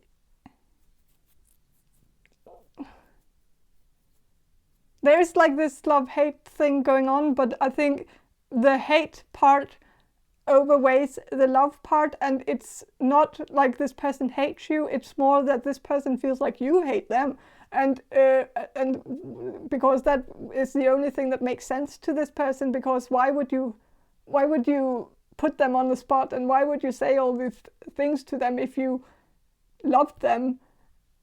So, but I think there is something about some kind of fight here, like where but maybe you are kind of fighting each other as well. Like maybe it's not just one-sided. Maybe you also provoke them into saying some things to you, and maybe they don't like that. Maybe that's like I don't think this person likes the banter, because it makes like it.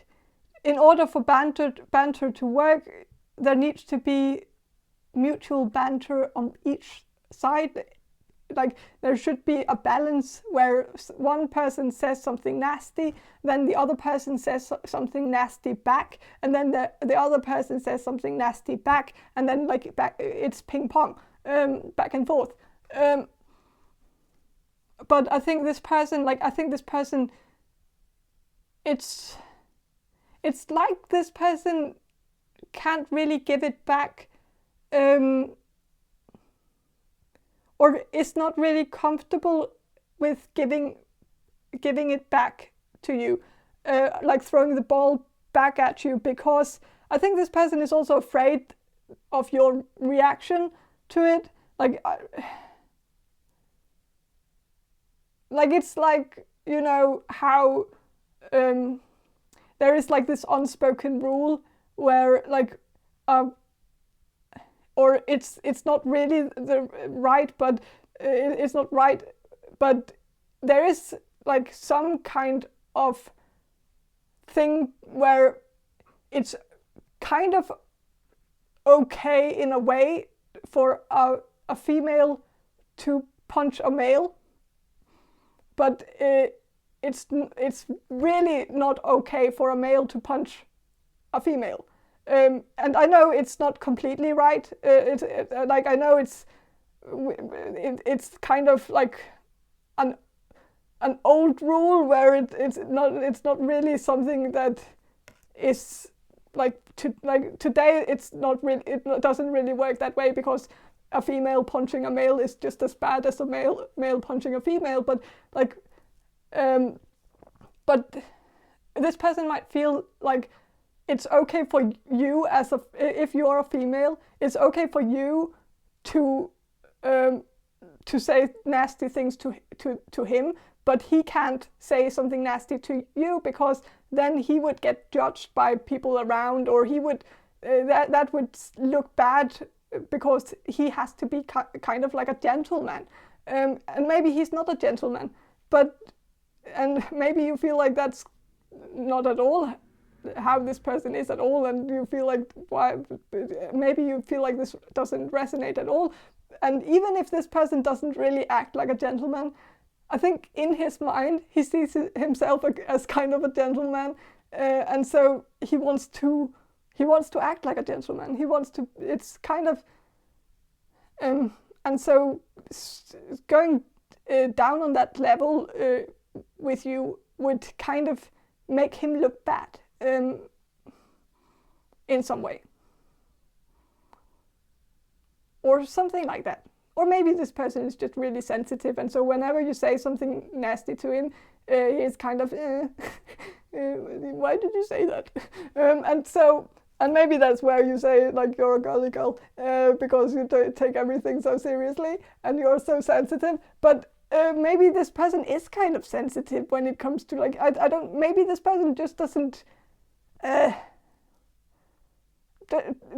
like to be criticized, or doesn't like to have the joke. Like, maybe this person actually likes to, so maybe I'm getting this feeling that for some of you it's actually the other way around, that I think like this person doesn't really have an issue making jokes about others, but when the joke is about him or her, they get kind of like sensitive about it, and why you say that? And so, yeah, maybe, yeah. So I think there is something here where this person might not really, like, I'm not getting this feeling that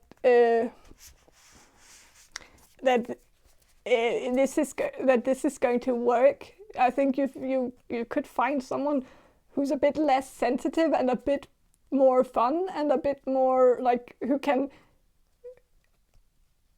give you like something back as well, like, or that can just, but also like someone who can challenge you, someone where you can have like that back and forth, where you can both make fun of each other without one of you being like sensitive about it. And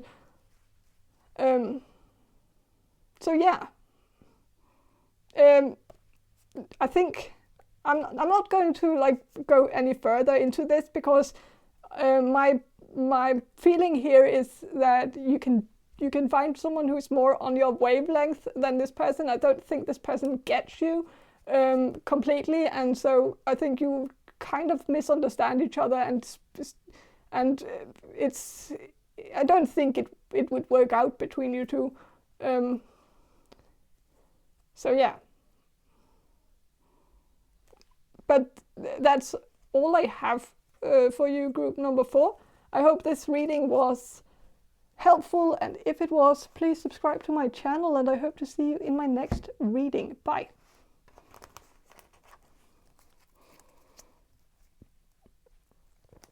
Hello, group number 5. You chose this Alice in... Oh, sorry, you chose this, the Wonderland tarot deck. Yeah, and I will start with some channeling, and then I will shuffle the cards for you. So group number 5,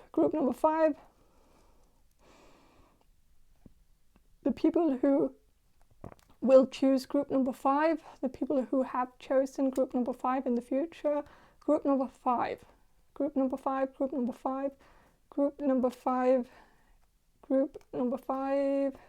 So Spirit, Please help me get some answers for group number 5 about their question here about this crush. So, is this crush that group number 5 has, this crush, does this crush, is this crush attracted to group number 5? Is the person on group number 5's mind, are they attracted to group number 5?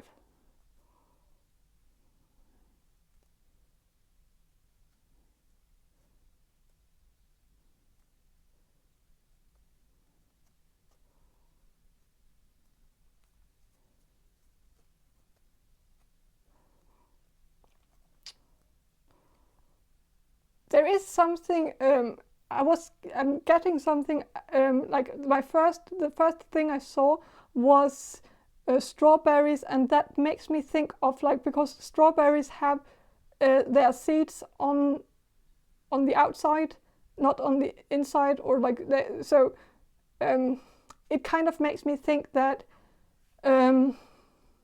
this person is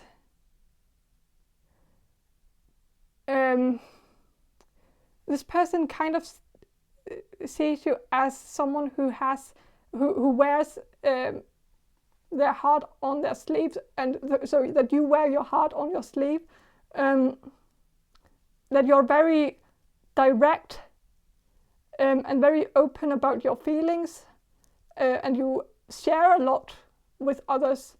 You're not afraid of sharing with others intimate details about your life, personal details about your life, and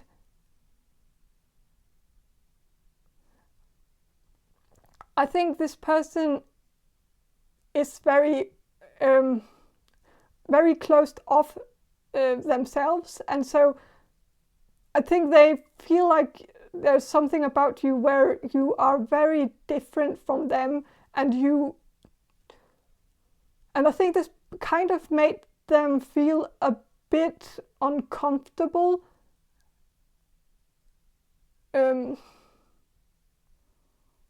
For some reason. As if like they wanted you to maybe keep some of it for yourself, and I kind of hate that type of people. Like people, I always think like it's so weird how some people can see that as a negative thing, because like why is it a bad thing that someone confides in you, that someone trusts you enough to actually share something, like something very personal? Like why is that a negative thing? But some people see it as a bit, like some people are very conservative and think some things should be maybe also left for the imagination. So maybe there could be something about you dressing a bit provocatively, and there's nothing wrong with that. Like we should embrace our body, and we should own our sexuality, and there's nothing wrong with feeling ourselves if we feel like and there shouldn't be any restrictions when it comes to clothes. That's at least my opinion. I don't think we should judge anyone for wearing a short dress or having like showing cleavage. Like if that makes a person feel good about themselves, people should do that. Do whatever. And so maybe this person has seen you in some provocative clothes, and they felt like you should have left some for the imagination. And that is kind of a red flag for me.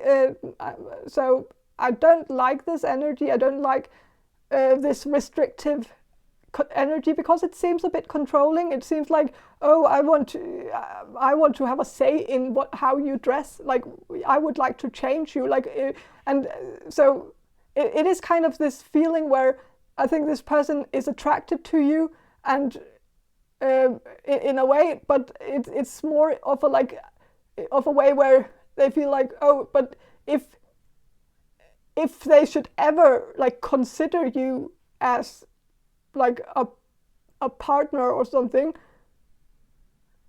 then you should have to change in order to make in order to like live up to their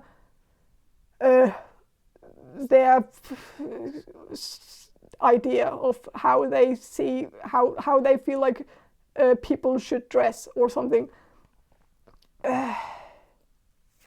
So, but I'm getting a negative energy, very like. But there's also something where maybe you talked like maybe you talked openly about, like, maybe you were talking to this person on a very hot summer day, or I know this is specific for maybe one of you, but like you might have like, it might have been very hot that day and you were sweating, and maybe you said like, oh, I'm really sweating through my underwear or something, and that's like something where you feel like that's a very natural thing to say, and it is a very natural thing to say. There's nothing wrong with saying that. It's very like, it's very honest and very like, I don't think there's anything wrong with that. But this person might have felt like, oh, that's too much. That's too much information, something like that. And it's like, you shouldn't have said that, because that's not ladylike. Like, if you're a female, that's not ladylike to say. You should have kept that for yourself or something. Kind of like, I think this person has like made a big deal out of like one very small, very like insignificant thing that you said, that was a bit personal and a bit private and maybe a bit intimate, very, but very. But I am getting the feeling that it was a very pure thing. Like, it was very like, it wasn't like gross, like, or it was just like a very natural thing, a very just. And so, but if this person doesn't like that about you, then find someone who would love that, like, because there are a lot of people who would love you for that. With the moon here, I am getting that, yes, there is something about, like, you can see how this moon has like this very unsatisfied, like a bit like a parent looking down on this person here, like this parent looking down, being like all like disappointed. And so maybe this person has like a parenting thing towards you, where this person feels like he or she needs to be in control over you, like a parent, where he or she needs to tell you what to do, and that you need someone to tell you what to do.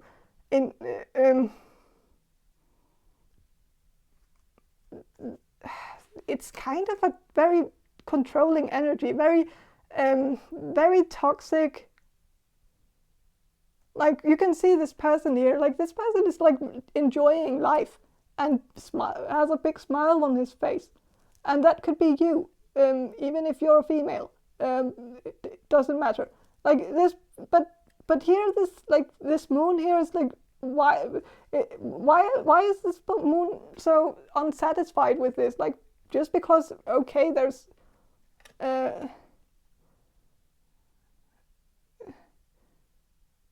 there is of course a seal here with a suit on, and that might be a bit unnatural, but despite that, it's a very normal setting, nothing to be worried about. But of course, yeah, there is a seal with a suit on. And maybe you can judge that if you want to. But it's kind of a judgy feeling here I'm getting, like that this person is a bit judgmental towards you. Feels like there's something about you that maybe also that's maybe a bit unnatural. Even though maybe it's really natural, but maybe the way that you are very natural about things makes them feel like that's unnatural. But there could also be something where there's something that you do that this person feels like is unnatural. Like maybe you have a pet and you put clothes on that pet, and maybe you like to take pictures of your pet in different outfits, cute outfits and stuff like that. But that might only resonate with a few of you or one of you. But this person might feel like, oh, that's not right. You shouldn't do that. You're abusing your pet. You're overstepping their boundaries. Oh, you shouldn't be doing that. It's not natural.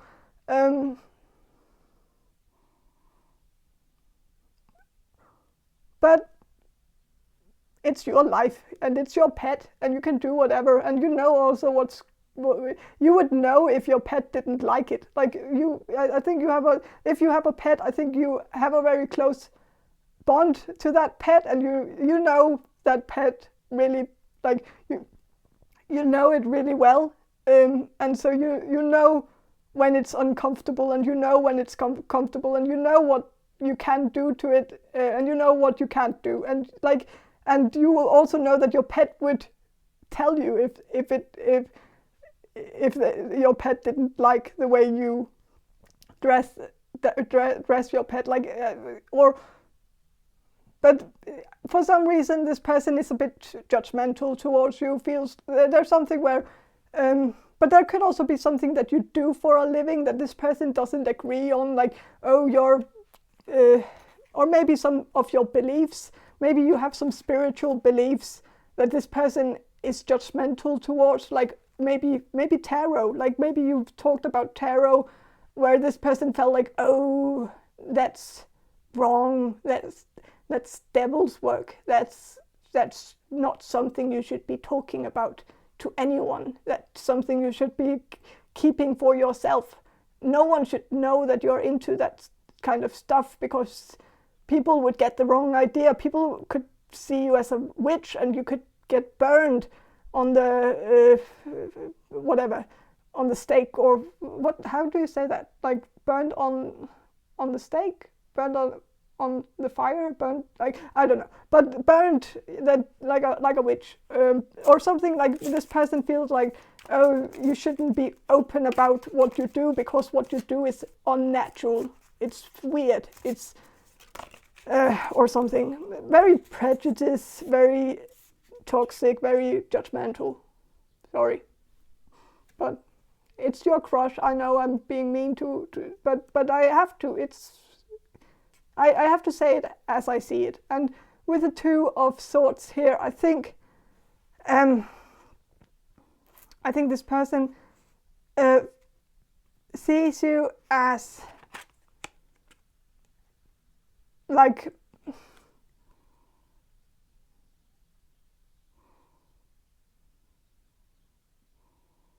there is like this person is sitting on a mushroom, and so there could be something where this person also thinks you are maybe even like on drugs or something, or that you are very experimental with certain treatments. Maybe you've done some retreats or something where you took some mushrooms or took some kind of herbs, like I never know the name of it, like the and I don't know how to pronounce it because I've only seen it in writing and I really don't know a lot about it, but that there is like that Ayurvedic something Ayurvedic something, those kind of retreats where you take some herbs, I guess, or something, or maybe you are into herbs, like into growing herbs and growing different herbs that are good for different things or something, that maybe you have remedies, like home remedies for different things, like maybe this person got a burn and you said, oh, I have the remedy for that, and then you like made some kind of a potion for it, and this person thought, oh, she's a witch, oh, we need to get away from like sometimes it doesn't have to be more than that. Like some people are just very, very afraid of everything that is a bit alternative and a bit different from the norm. It is what it is. So with the Three of Pentacles reversed, there could be something where this person feels like you have some beliefs that are not researched, that are not accurate, that are wrong, that like you believe in certain things that have not been proven, and you need to believe in certain things that are more like that you just need to be more educated on whatever you're talking about, because you're obviously not educated because you believe in spirituality, or you believe that in tarot, or you believe in herbal remedies, and oh, you should, and that's not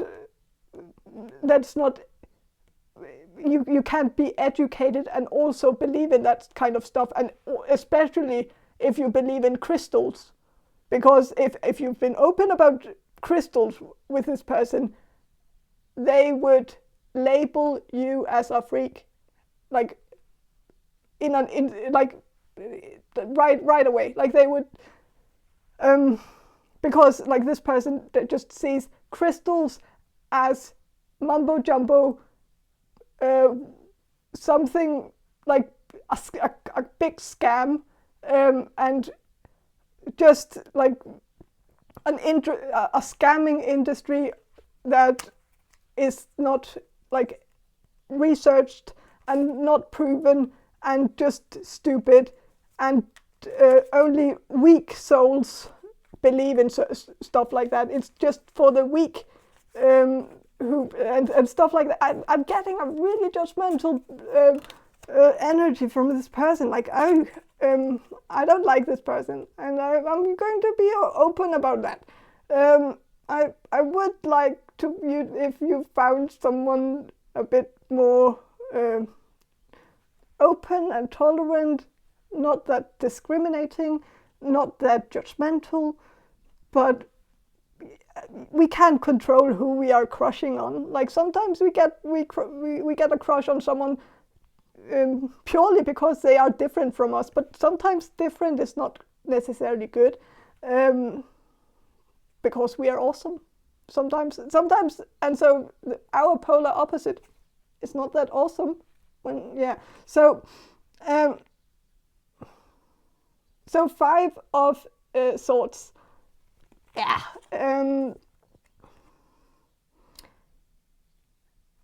I am also getting something about maybe if some of you actually do this for a living, like if you do tarot for a living, like if you read tarot for other people for money, or if you sell crystals for money, or if you do something spiritual for money, I think this person feels like you are scamming the world and you need to be stopped. And you like it's like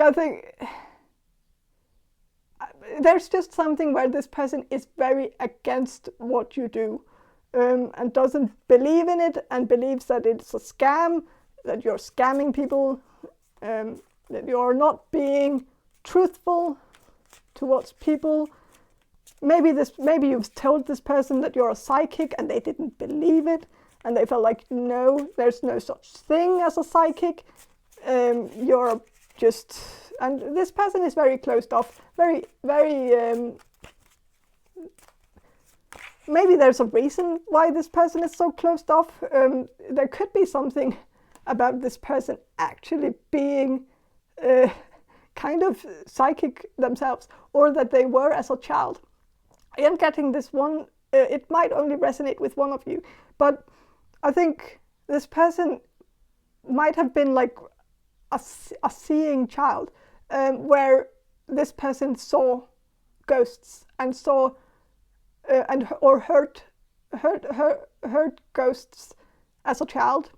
There could also have been something where this person remembered his or her past life before, and I think his or her parents knew about this and were kind of creeped out about this, and so they might have sought help from a professional, spiritual guide, spiritual leader, spiritual consultant. I think some psychic medium or something, where they took the child who is this crush that you have to that professional and made them do some kind of ceremony or some kind of thing where they managed to close the child that is your crush off from the spirit world, and make them, like, I think that they were successful. Like the psychic medium that they visited was actually successful in creating a protective shield around this person, which is kind of interesting. It's kind of like, but I think that protective shield that this person has is also what makes them so judgmental towards everything that is spiritual. It is it's repellent. Like it's there is like this bouncy shield around. So every time like something about spirituality gets like his way, like comes his way, it bounces off the shield, and like because and so he repels it, and he can do that because of the shield. I think there is like something where he's repelled by everything that has to do with spirituality, and he completely shuts off whenever someone talks to them about spirituality. And it might very well be because of that, but it's very specific and probably only for one of you. But nevertheless, kind of interesting. But yeah, I think you will be like, if you two got like close, like you would never get very close to each other, because the shield that this person has towards everything spiritual will repel them from you, and will repel you from them, and will just make you clash, and you would never see eye to eye. And yeah, so with the death card here, like it is very likely that this is referring to what I was talking about, that there is something where this person's that you remind them in a way of what they are, like because you maybe have talked about speaking with the death or with the dead, with the people on the other side and stuff like that. Just hearing about that makes them like, because it's what they are protected from. So yeah.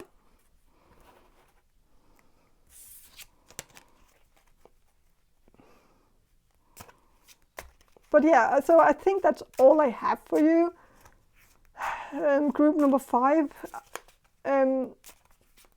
I think you should find someone else to have a crush on. I think I don't think this will end well. So find someone else. I think that would be good for you. So that's just the message I have for you. I hope this reading was helpful, and if it was, please subscribe to my channel, and I hope to see you in my next reading. Bye.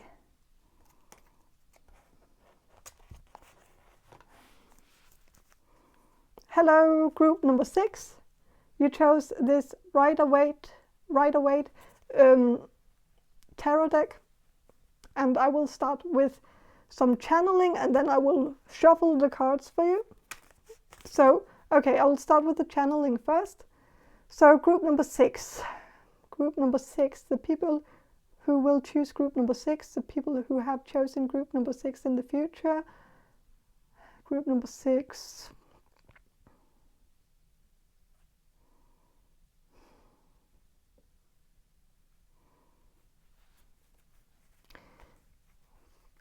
Is group number 6 crush attracted to group number 6?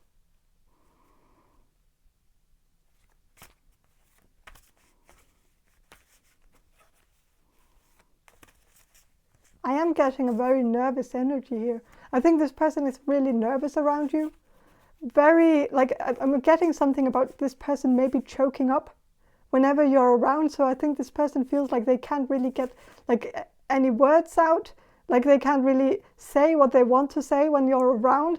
I think this person feels like whenever you're around, they sound so damn dumb.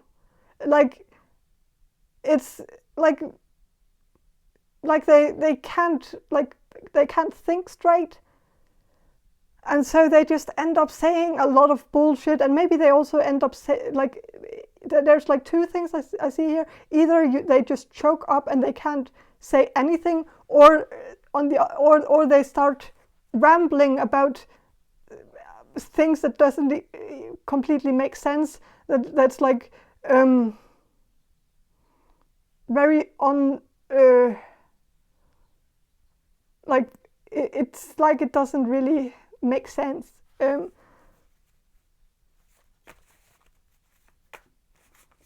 And so it kind of makes me think this person is very, like, is kind of, I think the attraction is mutual. I think this person is crushing on you too.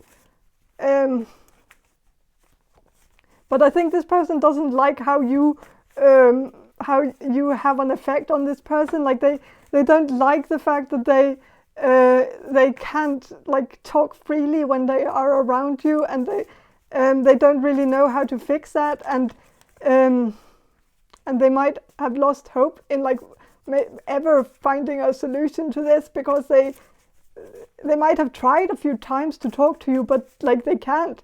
And it's kind of cute, but like I think this person knows that there is a reason why they can't like talk to you, and I think they know that it's because they have feelings for you, but it's kind of this thing where they don't really know why this is. It's kind of like they get blocked, like they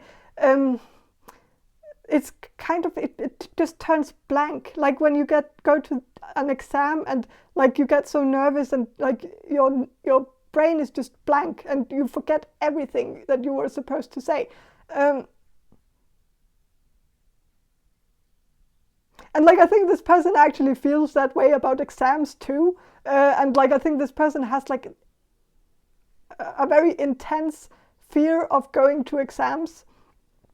And I think they don't like it when they feel the same way towards you, because like they hate that feeling, and I think they have even like chosen maybe to study something where they don't have to go to exams, or work somewhere where they don't have to like go to exams, or of course you don't have to go to exams when you are working, but like I think they have chosen to their life path, so that they don't have to go to exams, and so they don't have to like talk in front of others, and like in front of an audience, and like and so I think it is something that is very frightening to them, to the point where they have actually changed their whole life course just to avoid this. And so I think there is a possibility that they will actually try to avoid you, just because they want to avoid this feeling. They don't like this feeling. So yeah, I think this person is very anxious around you. Like they are like really, really anxious, and like it's giving me kind of anxiety. Like I'm getting like very anxious on their behalf, but I think they see you as someone, like they look up to you. They see you as, like, maybe they have also put you on a pedestal in some way. They see you as kind of unattainable as well. I think they don't have a lot of hope for this to actually become a thing, because they don't see you as on the same level as them, or maybe that you're out of their league. But there is at least something that makes them nervous. Maybe there's also something about you being really smart, and maybe that's kind of giving this person some anxiety or some low self-esteem around you, because they feel like you're so much smarter than them, and you would judge them if they said something wrong, or you know everything, and so whenever, like, whatever they would say, you would know better or something, and so they end up saying nothing because they are afraid that you will that you will judge them, or think they are stupid, or think they are wrong, or something. There is something where they feel like they are kind of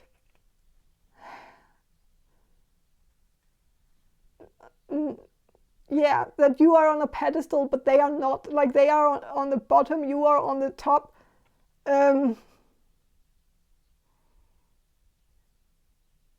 Like I think you give this person some low self-esteem. I don't think this person likes it. You make this person very nervous, and you make them really afraid of making a mistake. Like they are really watching their words around you, because they are afraid that if they say something wrong, that you will correct them, or something where it's just giving this person anxiety. And I think this person would rather date someone who's a bit dumber than them, because then they feel better about themselves, or they feel like they can be completely themselves around that person. They feel like if they were to be in a relationship with you, they would have to work overtime to impress you all the time. And they would have to like put on some kind of facade where they would have to pretend to be smarter than they are, to like, there is something where already where this person has like listened to you talk about something, and they had no clue what the heck you were talking about. Like you something, but they were just nodding and like agreeing with you, and like acting as if they knew what you were talking about, but really they had no clue. And so like I think this person feels like, oh, that would be so exhausting if he had to keep that act going, if he had to keep acting as if he knows what you're talking about, even if he doesn't. Because there is like certain times where you talk about something very smart, and maybe you also expect that this person knows what you're talking about, but they don't. And so it's kind of this thing where they don't want to disappoint you, or they don't want, like they want to live up to your expectations of them, and so they act as if they know what you're talking about. But yeah, it is something where I think this person is also anxious that you will find out that they are actually not that smart. Maybe they feel like you think they are smarter than they are. That there is something where they have to live up to your expectations of them because they feel like you have put them on a pedestal in a way, where they don't know how to get down from there because they need you to know that they are actually not that smart. You give them too much credit in some way, and you think they are smarter than they are. That's kind of the feeling I'm getting, and they don't know how to make you know that they are actually not that smart, or they are afraid that you will find out about it, and that you won't be interested in them anymore if you find out that actually they are just a basic pitch, and they are kind of, but they are.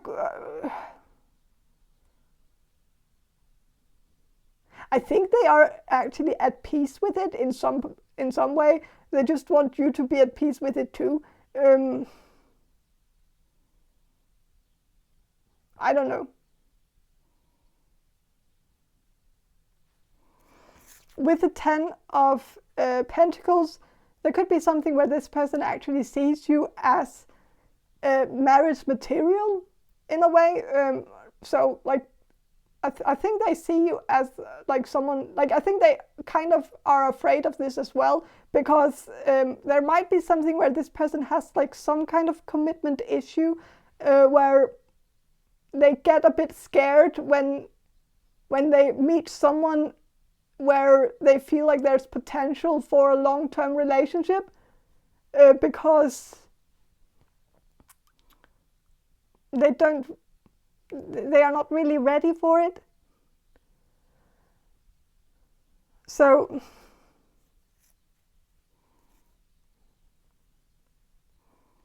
but there's also something about maybe they are a bit intimidated by the fact that you are kind of mature for your age, and they might feel like they are not that mature for their age. So maybe this person is older than you, but they feel like you are a lot more mature than they are, even though you're older than them. And they don't know how to deal. They don't know what to do about that.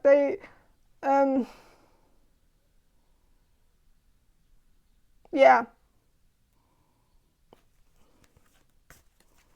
Or maybe they are younger than you and they just feel like you are somewhere, you have your life together, you are in a different place in your life where they are still like trying to figure things out, and you are like established. You have a stable life where everything is very stable and taken care of, where they have all this chaos going on, and they have not, like, they don't have a steady income. They don't have like their shit together. They don't have their finances together. They don't have a living situation that is healthy. Like they don't.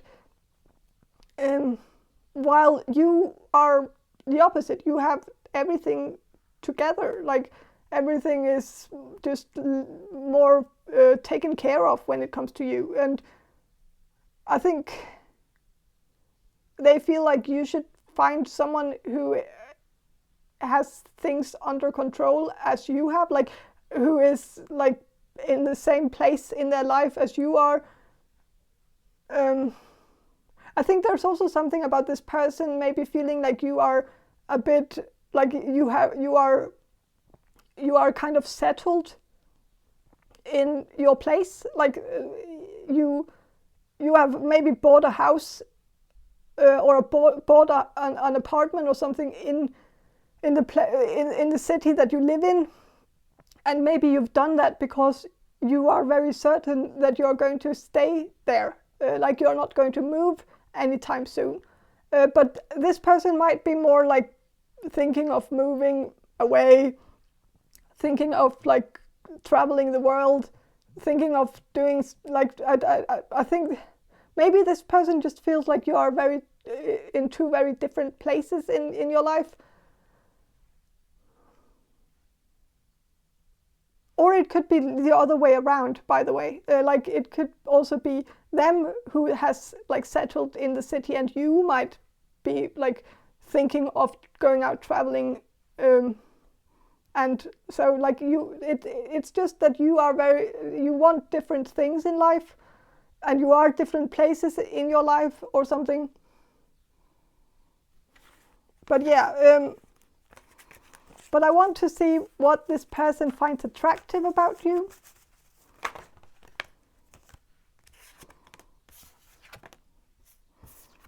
With the Three of Cups reversed and the Three of Swords reversed, I think this person sees you as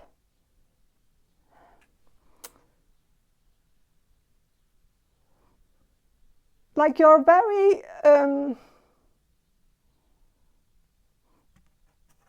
maybe you've been very open about monogamy, like being very that like you believe in a monogamous relationship.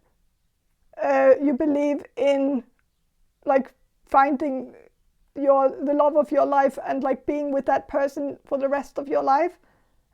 Maybe you were raised in a household where like your parents were divorced or something, and so you might have been open towards this person about how you would never do that to your children if you got children in the future, that you would never get divorced ever. You would stay with that person forever because you would never put your children through that. And I think this person, it kind of made them nervous in some way, that like they felt like, oh gosh, that's kind of a lot to live up to. That's kind of long term, like it's very, like I think they admired you for it, but they also, I think they also felt like, oh shit, it's very important that this person finds the completely right partner for them, and that's maybe not me. Like it's, I don't know if I have that self-control. I don't know if I can live up to that.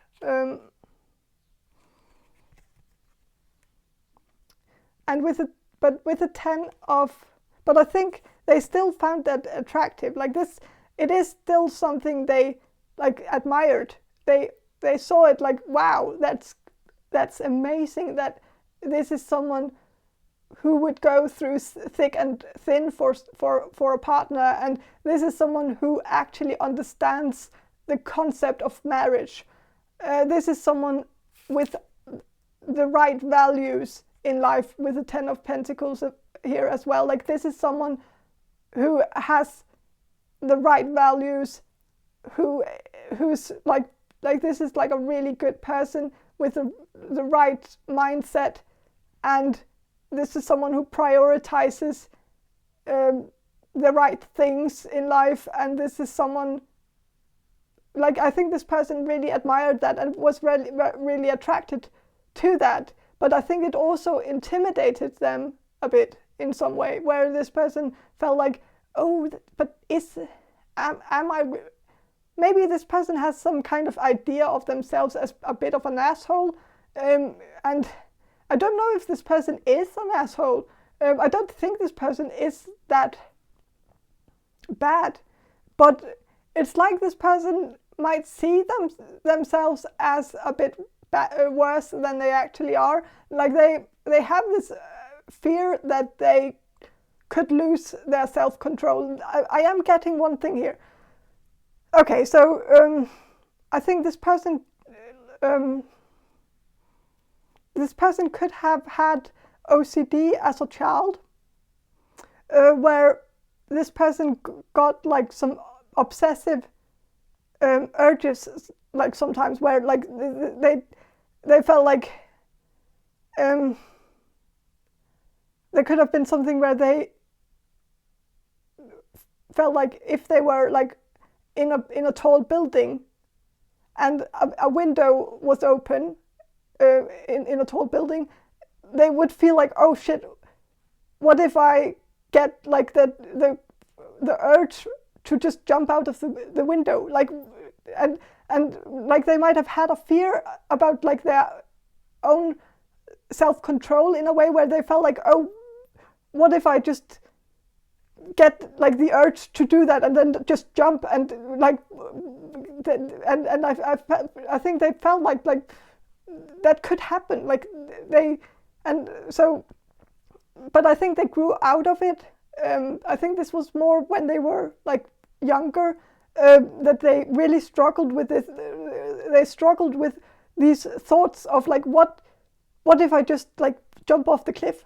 What if I just slit my wrists because I just got like an impulsive urge to do that, like spontaneously from like, what if I can't control my urges?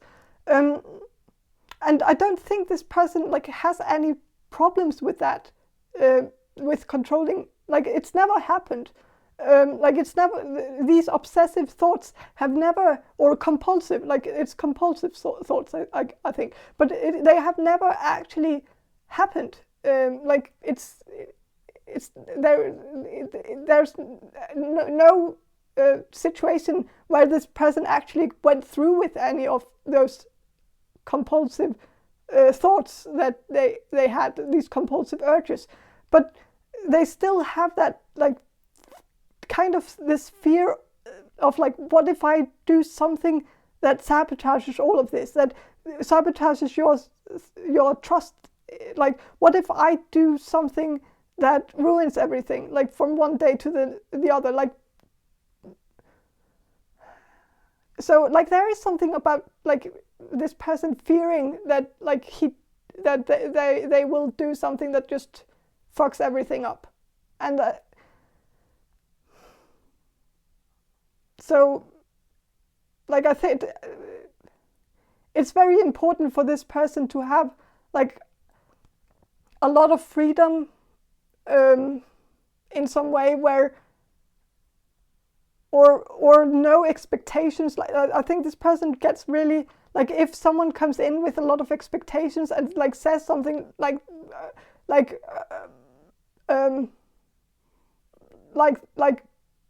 I want to find a partner and I want to be with that partner for the rest of my life. If someone says that to him and it's someone he's actually in love with, like you, maybe this person is actually like having a crush on you, and if you said that to him or her, he might have felt like, oh snap, she shouldn't have said that to me, because now I'm going to sabotage it. Now I'm going to make sure that it doesn't become a long-term thing, because now I will have the urge to ruin this. It's kind of like a child who doesn't want to play with a toy, but then someone else plays with it, and now they want to play with it because of that, or like, you know, that kind of you shouldn't have, or no, that's kind of not the thing, but like it's more like a child who's playing with a toy, and then like the parents tell the child that they shouldn't play with that toy, then they want to play with the toy even more. Like it's kind of that thing where whenever this person gets restrictions thrown at them, they get this urge to rebel against them. It's kind of I don't know. But this person does find you attractive. Like, they see you as the full package. They see you as marriage material. They see you as very monogamous, and they see you as someone who would never hurt them. And they see that as a very attractive trait, that they know that, like, they would be safe with you because you would never try to hurt them. And like, yeah, but it's kind of like this person might have some issues, mental health issues. I don't know.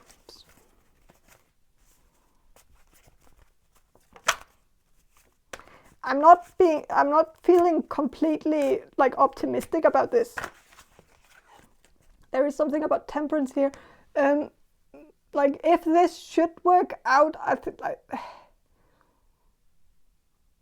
think there would have to be some sacrifices from both sides, and like, I don't think some compromises and some no, I'm not really feeling it. I'm sorry to say that. Maybe when you've like worked things out, like when I think when this person has become more mature and has like, then maybe like in the future you two would hit it off. But as of now, I think this person has a lot of issues, a lot of burden on his shoulders, a lot of stuff he needs to work through, and so it could be a bit like a bit uphill. It could be a challenge.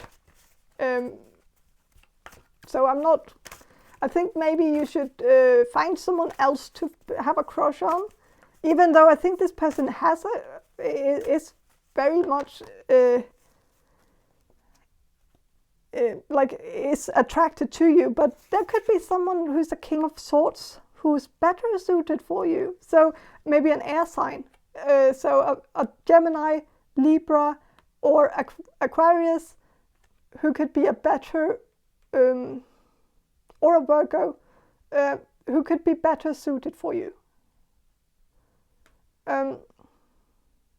Someone with Mercury energy, so someone it could be someone who works with communication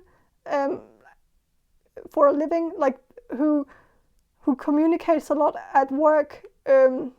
Someone who works like at telemarketing or customer service, or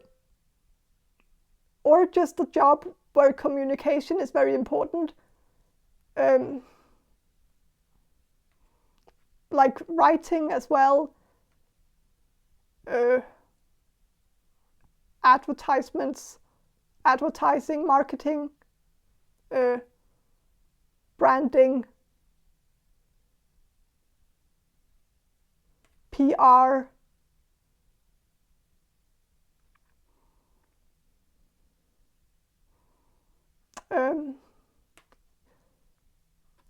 And something that has to do with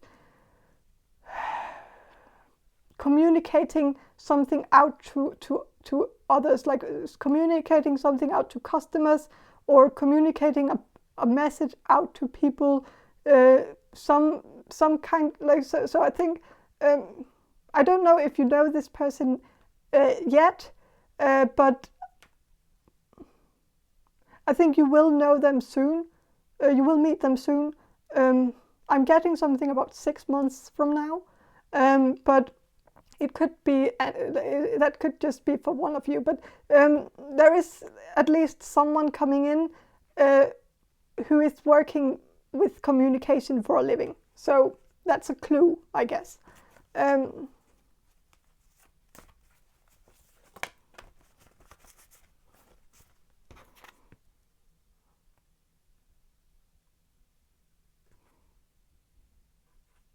This person could also work at like some kind of hotline, a suicide hotline, or some kind of hotline where this person talks to people who are having like problems, like maybe also working for for like 911, taking calls, taking 911 calls, and like working at something like that, where I'm getting some kind of work where this person is where he's on the phone a lot, and maybe working with some people in difficult situations. So yeah, but a therapist as well. It could be a therapist, but so there is someone else coming in. I think you should forget about like this person, because first of all, this person can't communicate with you. That's kind of it's kind of a problem. The other person that you will meet, I think there will be much better communication, because this person will communicate with you a lot easier. I'm getting this. So yeah, that's all I have for you, group number 6. I hope this reading was helpful, and if it was, please subscribe to my channel, and I hope to see you in my next reading. Bye. Hello, group number 7. You chose this Rider-Waite tarot deck, and I will start with some channeling, and then I will shuffle the cards for you. So group number 7, the people who will choose group number 7, the people who have chosen group number 7 in the future, group number 7, group number 7, group number 7. Spirit,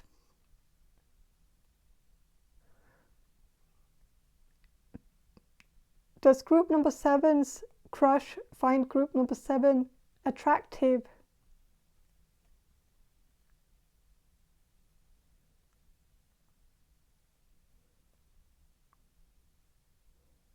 I am getting something about semi, like it's yours, and that's kind of that's not very good. So I think this person finds you semi attractive. Sorry, I wish I had a better message for you, but I have to say it as I hear it. Like whatever I hear, I have to say it. But yeah, I'm getting semi-attractive. So it's not like this person doesn't see you as attractive, but it doesn't see you but they don't see you as attractive, but they don't not see you as attractive. Like they don't. It's just like you're like semi-attractive to them. So you might not be their type.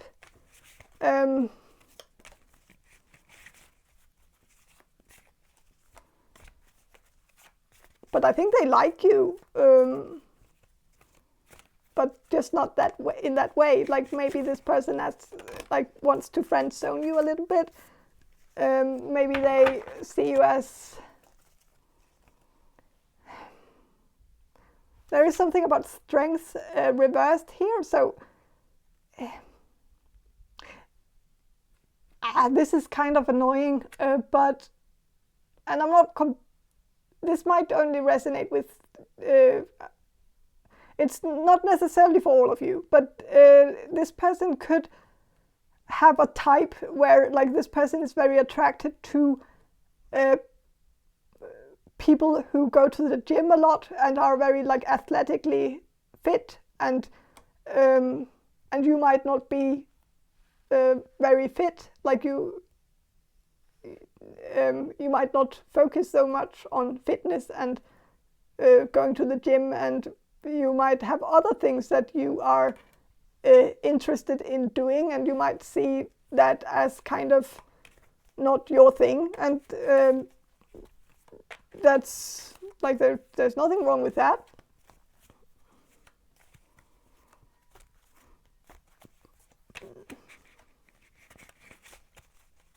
but yeah, so there could be something where like physically you don't like this person might have a like very specific physical type, and you don't live up to that type, but not very many people do. So I think this person has very high standards, and like, so it's kind of like, I think they will have to lower their standards at some point, because like, I don't know if they will ever find the perfect partner, the partner that they are looking for, who looks exactly the way they want their partner to look, because I don't know if that person even exists in the world, because this person has a fantasy that I don't know if is completely realistic, really. So yeah, I'm with the Hermit here reversed.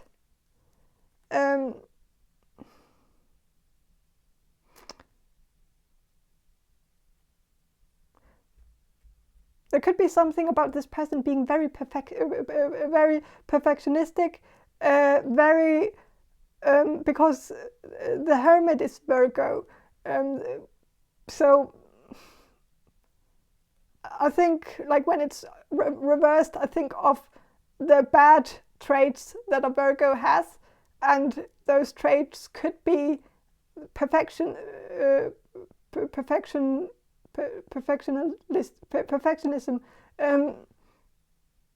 being perfectionistic and wanting things to be a certain way, and like, I'm a Virgo, but like, so yeah, I don't think that's like, if you're a Virgo who's seeing this and you're kind of offended by me saying this, I kind of get you, because like, I'm kind of offended by this stereotype that Virgo has as well. I don't think it fits. I don't think we all are that way, but there could be something where this person feels like you're not completely what they are looking for, and so they want the best, and they have a very particular taste for some reason. And so with the King of Pentacles, this could mean that they are actually Virgos, that this person is a Virgo that you're asking about, or an earth sign, Capricorn, Taurus. And so maybe there's also something about this person feeling like material things are very important to them. It's very important how things look. It's maybe not as important how things are underneath the surface. Like, I think this person likes to keep up appearances and appearing a certain way and having like this perfect life that looks perfect from the outside, but then it can be rotten on the inside, and that doesn't really matter for this person, because it's kind of very important for this person that everyone thinks that everything is like dandy, or not dandy, but like I don't think that's the right word for it, but like that everything is just going well for this person, and a way to do that would be to maybe get like a trophy wife who they can show off, and who other people can say like, oh, you have really made it now, because you have like a gorgeous, athletic bimbo girlfriend or boyfriend who you can post pictures of on social media, and everyone will be very jealous of you and feel like you've really done something great here because you've managed to get like a really hot partner, and like it's very superficial. It's very far away from anything that I know, and I think it's very far away from anything you know as well. Like I think this kind of mindset is very foreign to you. I don't think you understand this either. Like I don't think you get it. I don't think you can like mirror yourself in this. Like it's not something you are focused on. You don't think that much about material things, and you don't care what brand your clothes are. Like you don't care if there's a label on it that says like something expensive. Like it's not important for you to flash your belongings and like show others that like you're really successful just because you can buy like a really expensive watch or something. But I think this person is kind of like that, where this person it's kind of a like I don't think it's that. I don't think you should feel bad that this person only sees you as semi-attractive, because I don't think there are many people that this person actually finds attractive. Like it's a very, very narrow field where like there's maybe no one actually living up to it. But yeah, so I don't think, I'm not really optimistic about this.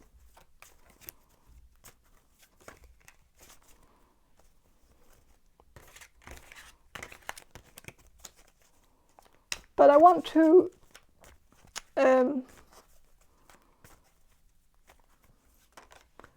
see what this person finds attractive about you, like semi-attractive. So like if that's but like what would like to know what this person actually finds like is finds attractive about you. And so Ace of Wands reversed.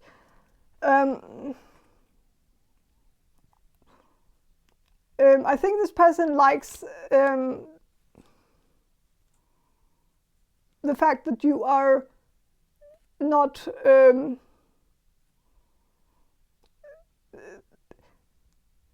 that you are that you have a lot of self-respect. You're not cheap. Like you're not selling yourself short. Like you're not you know your worth. And you don't just throw yourself at anyone. Like you are cautious of yourself. Like you don't just like. And I think that's kind of something this person finds interesting, is that like you don't throw yourself at them. And this person might be used to people doing that for some reason. I don't even think this person is very attractive. But maybe this person is very fit, like very muscular, and so they are used to people throwing themselves at them just because they have a six-pack, or because they are like. But I don't think I think this person is kind of average looking, but that's kind of my opinion. But I think they like the fact that you are not throwing yourself at them. That you're not.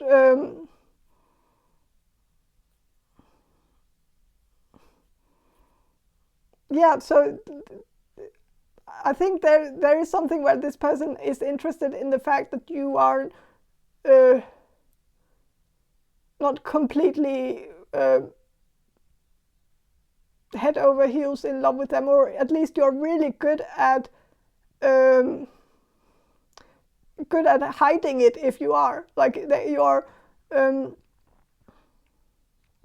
you don't give that away. Like it's not something that's obvious, at least to this person. So I think this person likes that.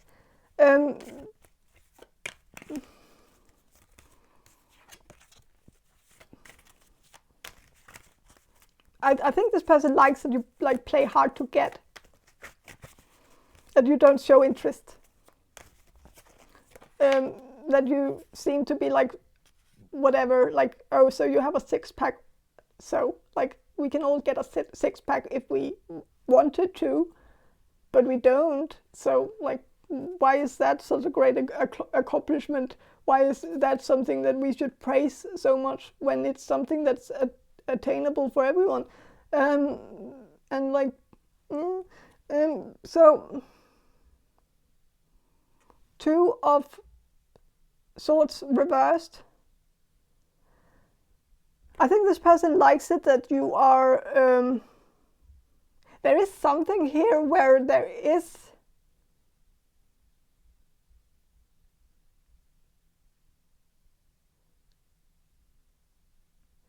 I think this person does like your stomach. There's something about your stomach that this person kind of, like, this person is very physical, so it doesn't really come as a surprise to me that something physical comes up. But like there might be something where this person doesn't see you as their type. Like they might like, they might only go after athletic people, but I think there is still something where they like it, that like something about your stomach, so like there could be something where this person is a bit conflicted, because you might have a softness to your body that this person is like in his mind, he's kind of against that. Like it's against everything he believes in, or something. Like maybe like if you have like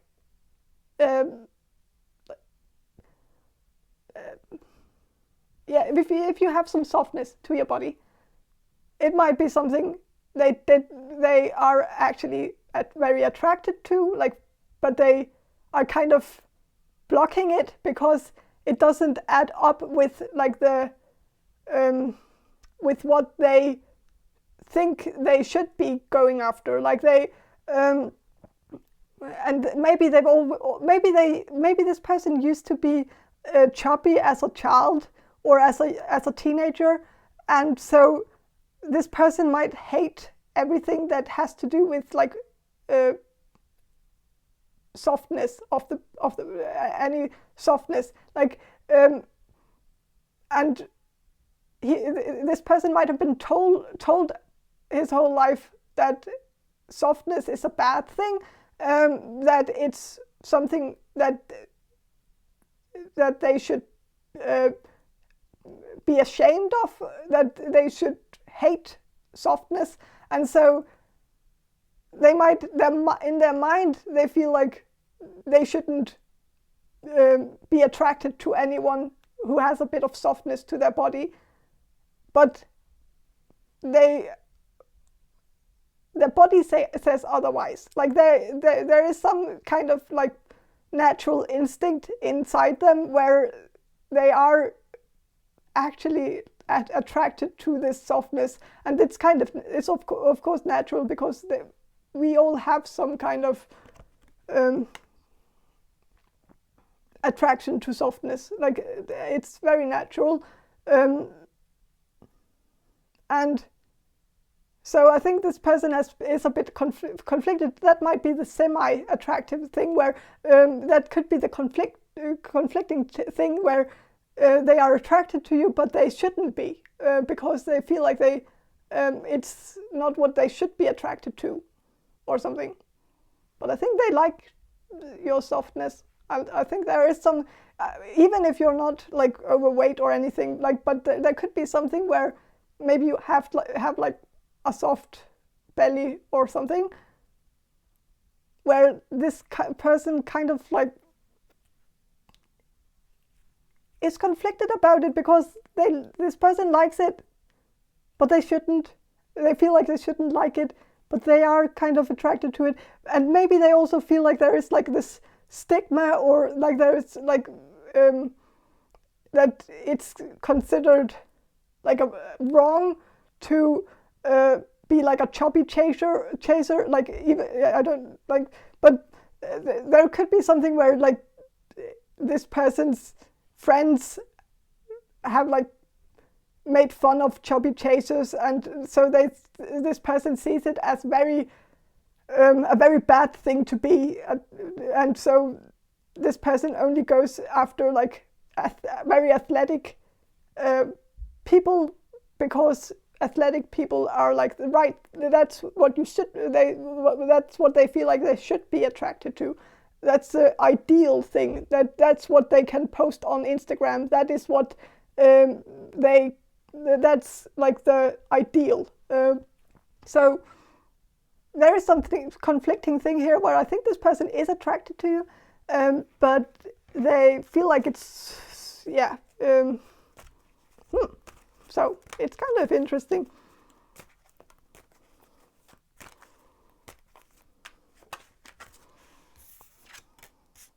So with the Queen of Pentacles reversed, but there is something where I think this person feels like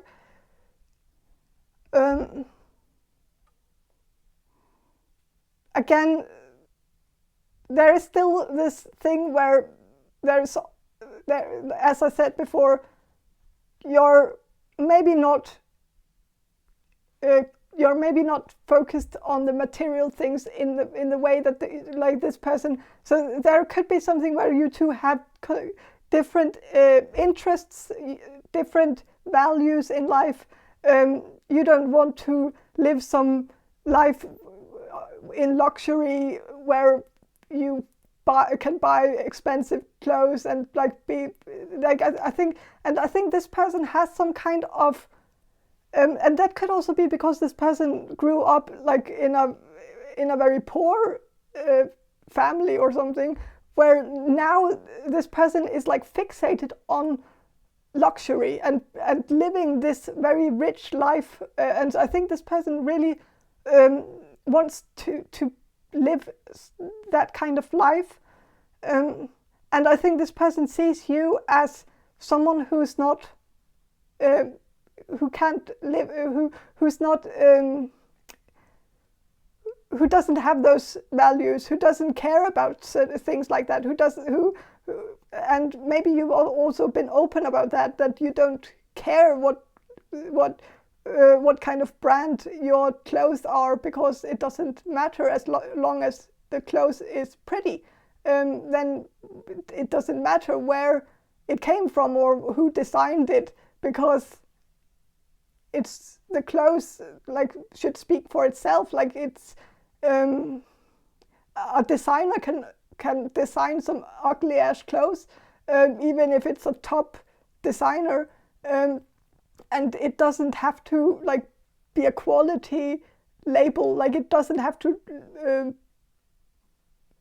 say anything about the quality of the clothes, and so. But this person sees it very differently. They want to live like a life where they are surrounded by material things, that like expensive things, and have like a partner who has those same interests as them in some way.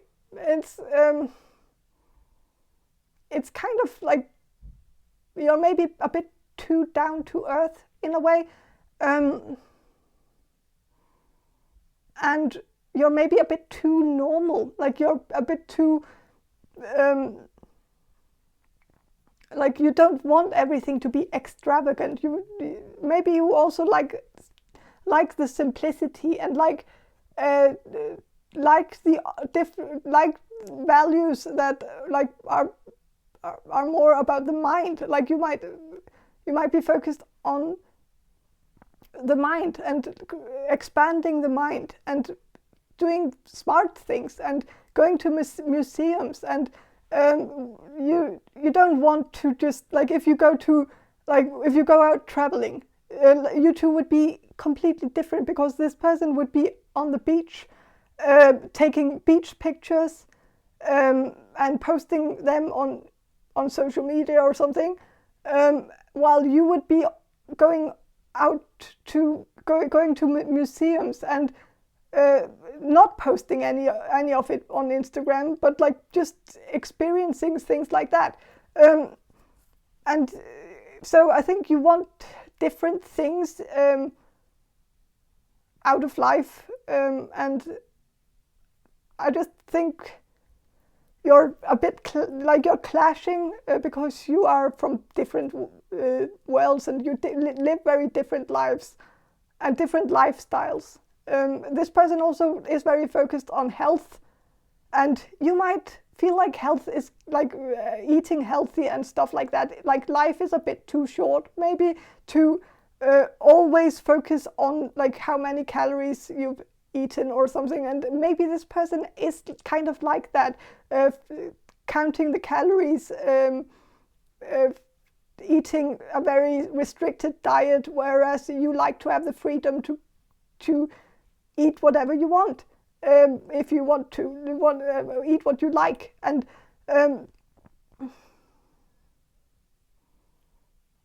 yeah, so maybe different worlds clashing, I think.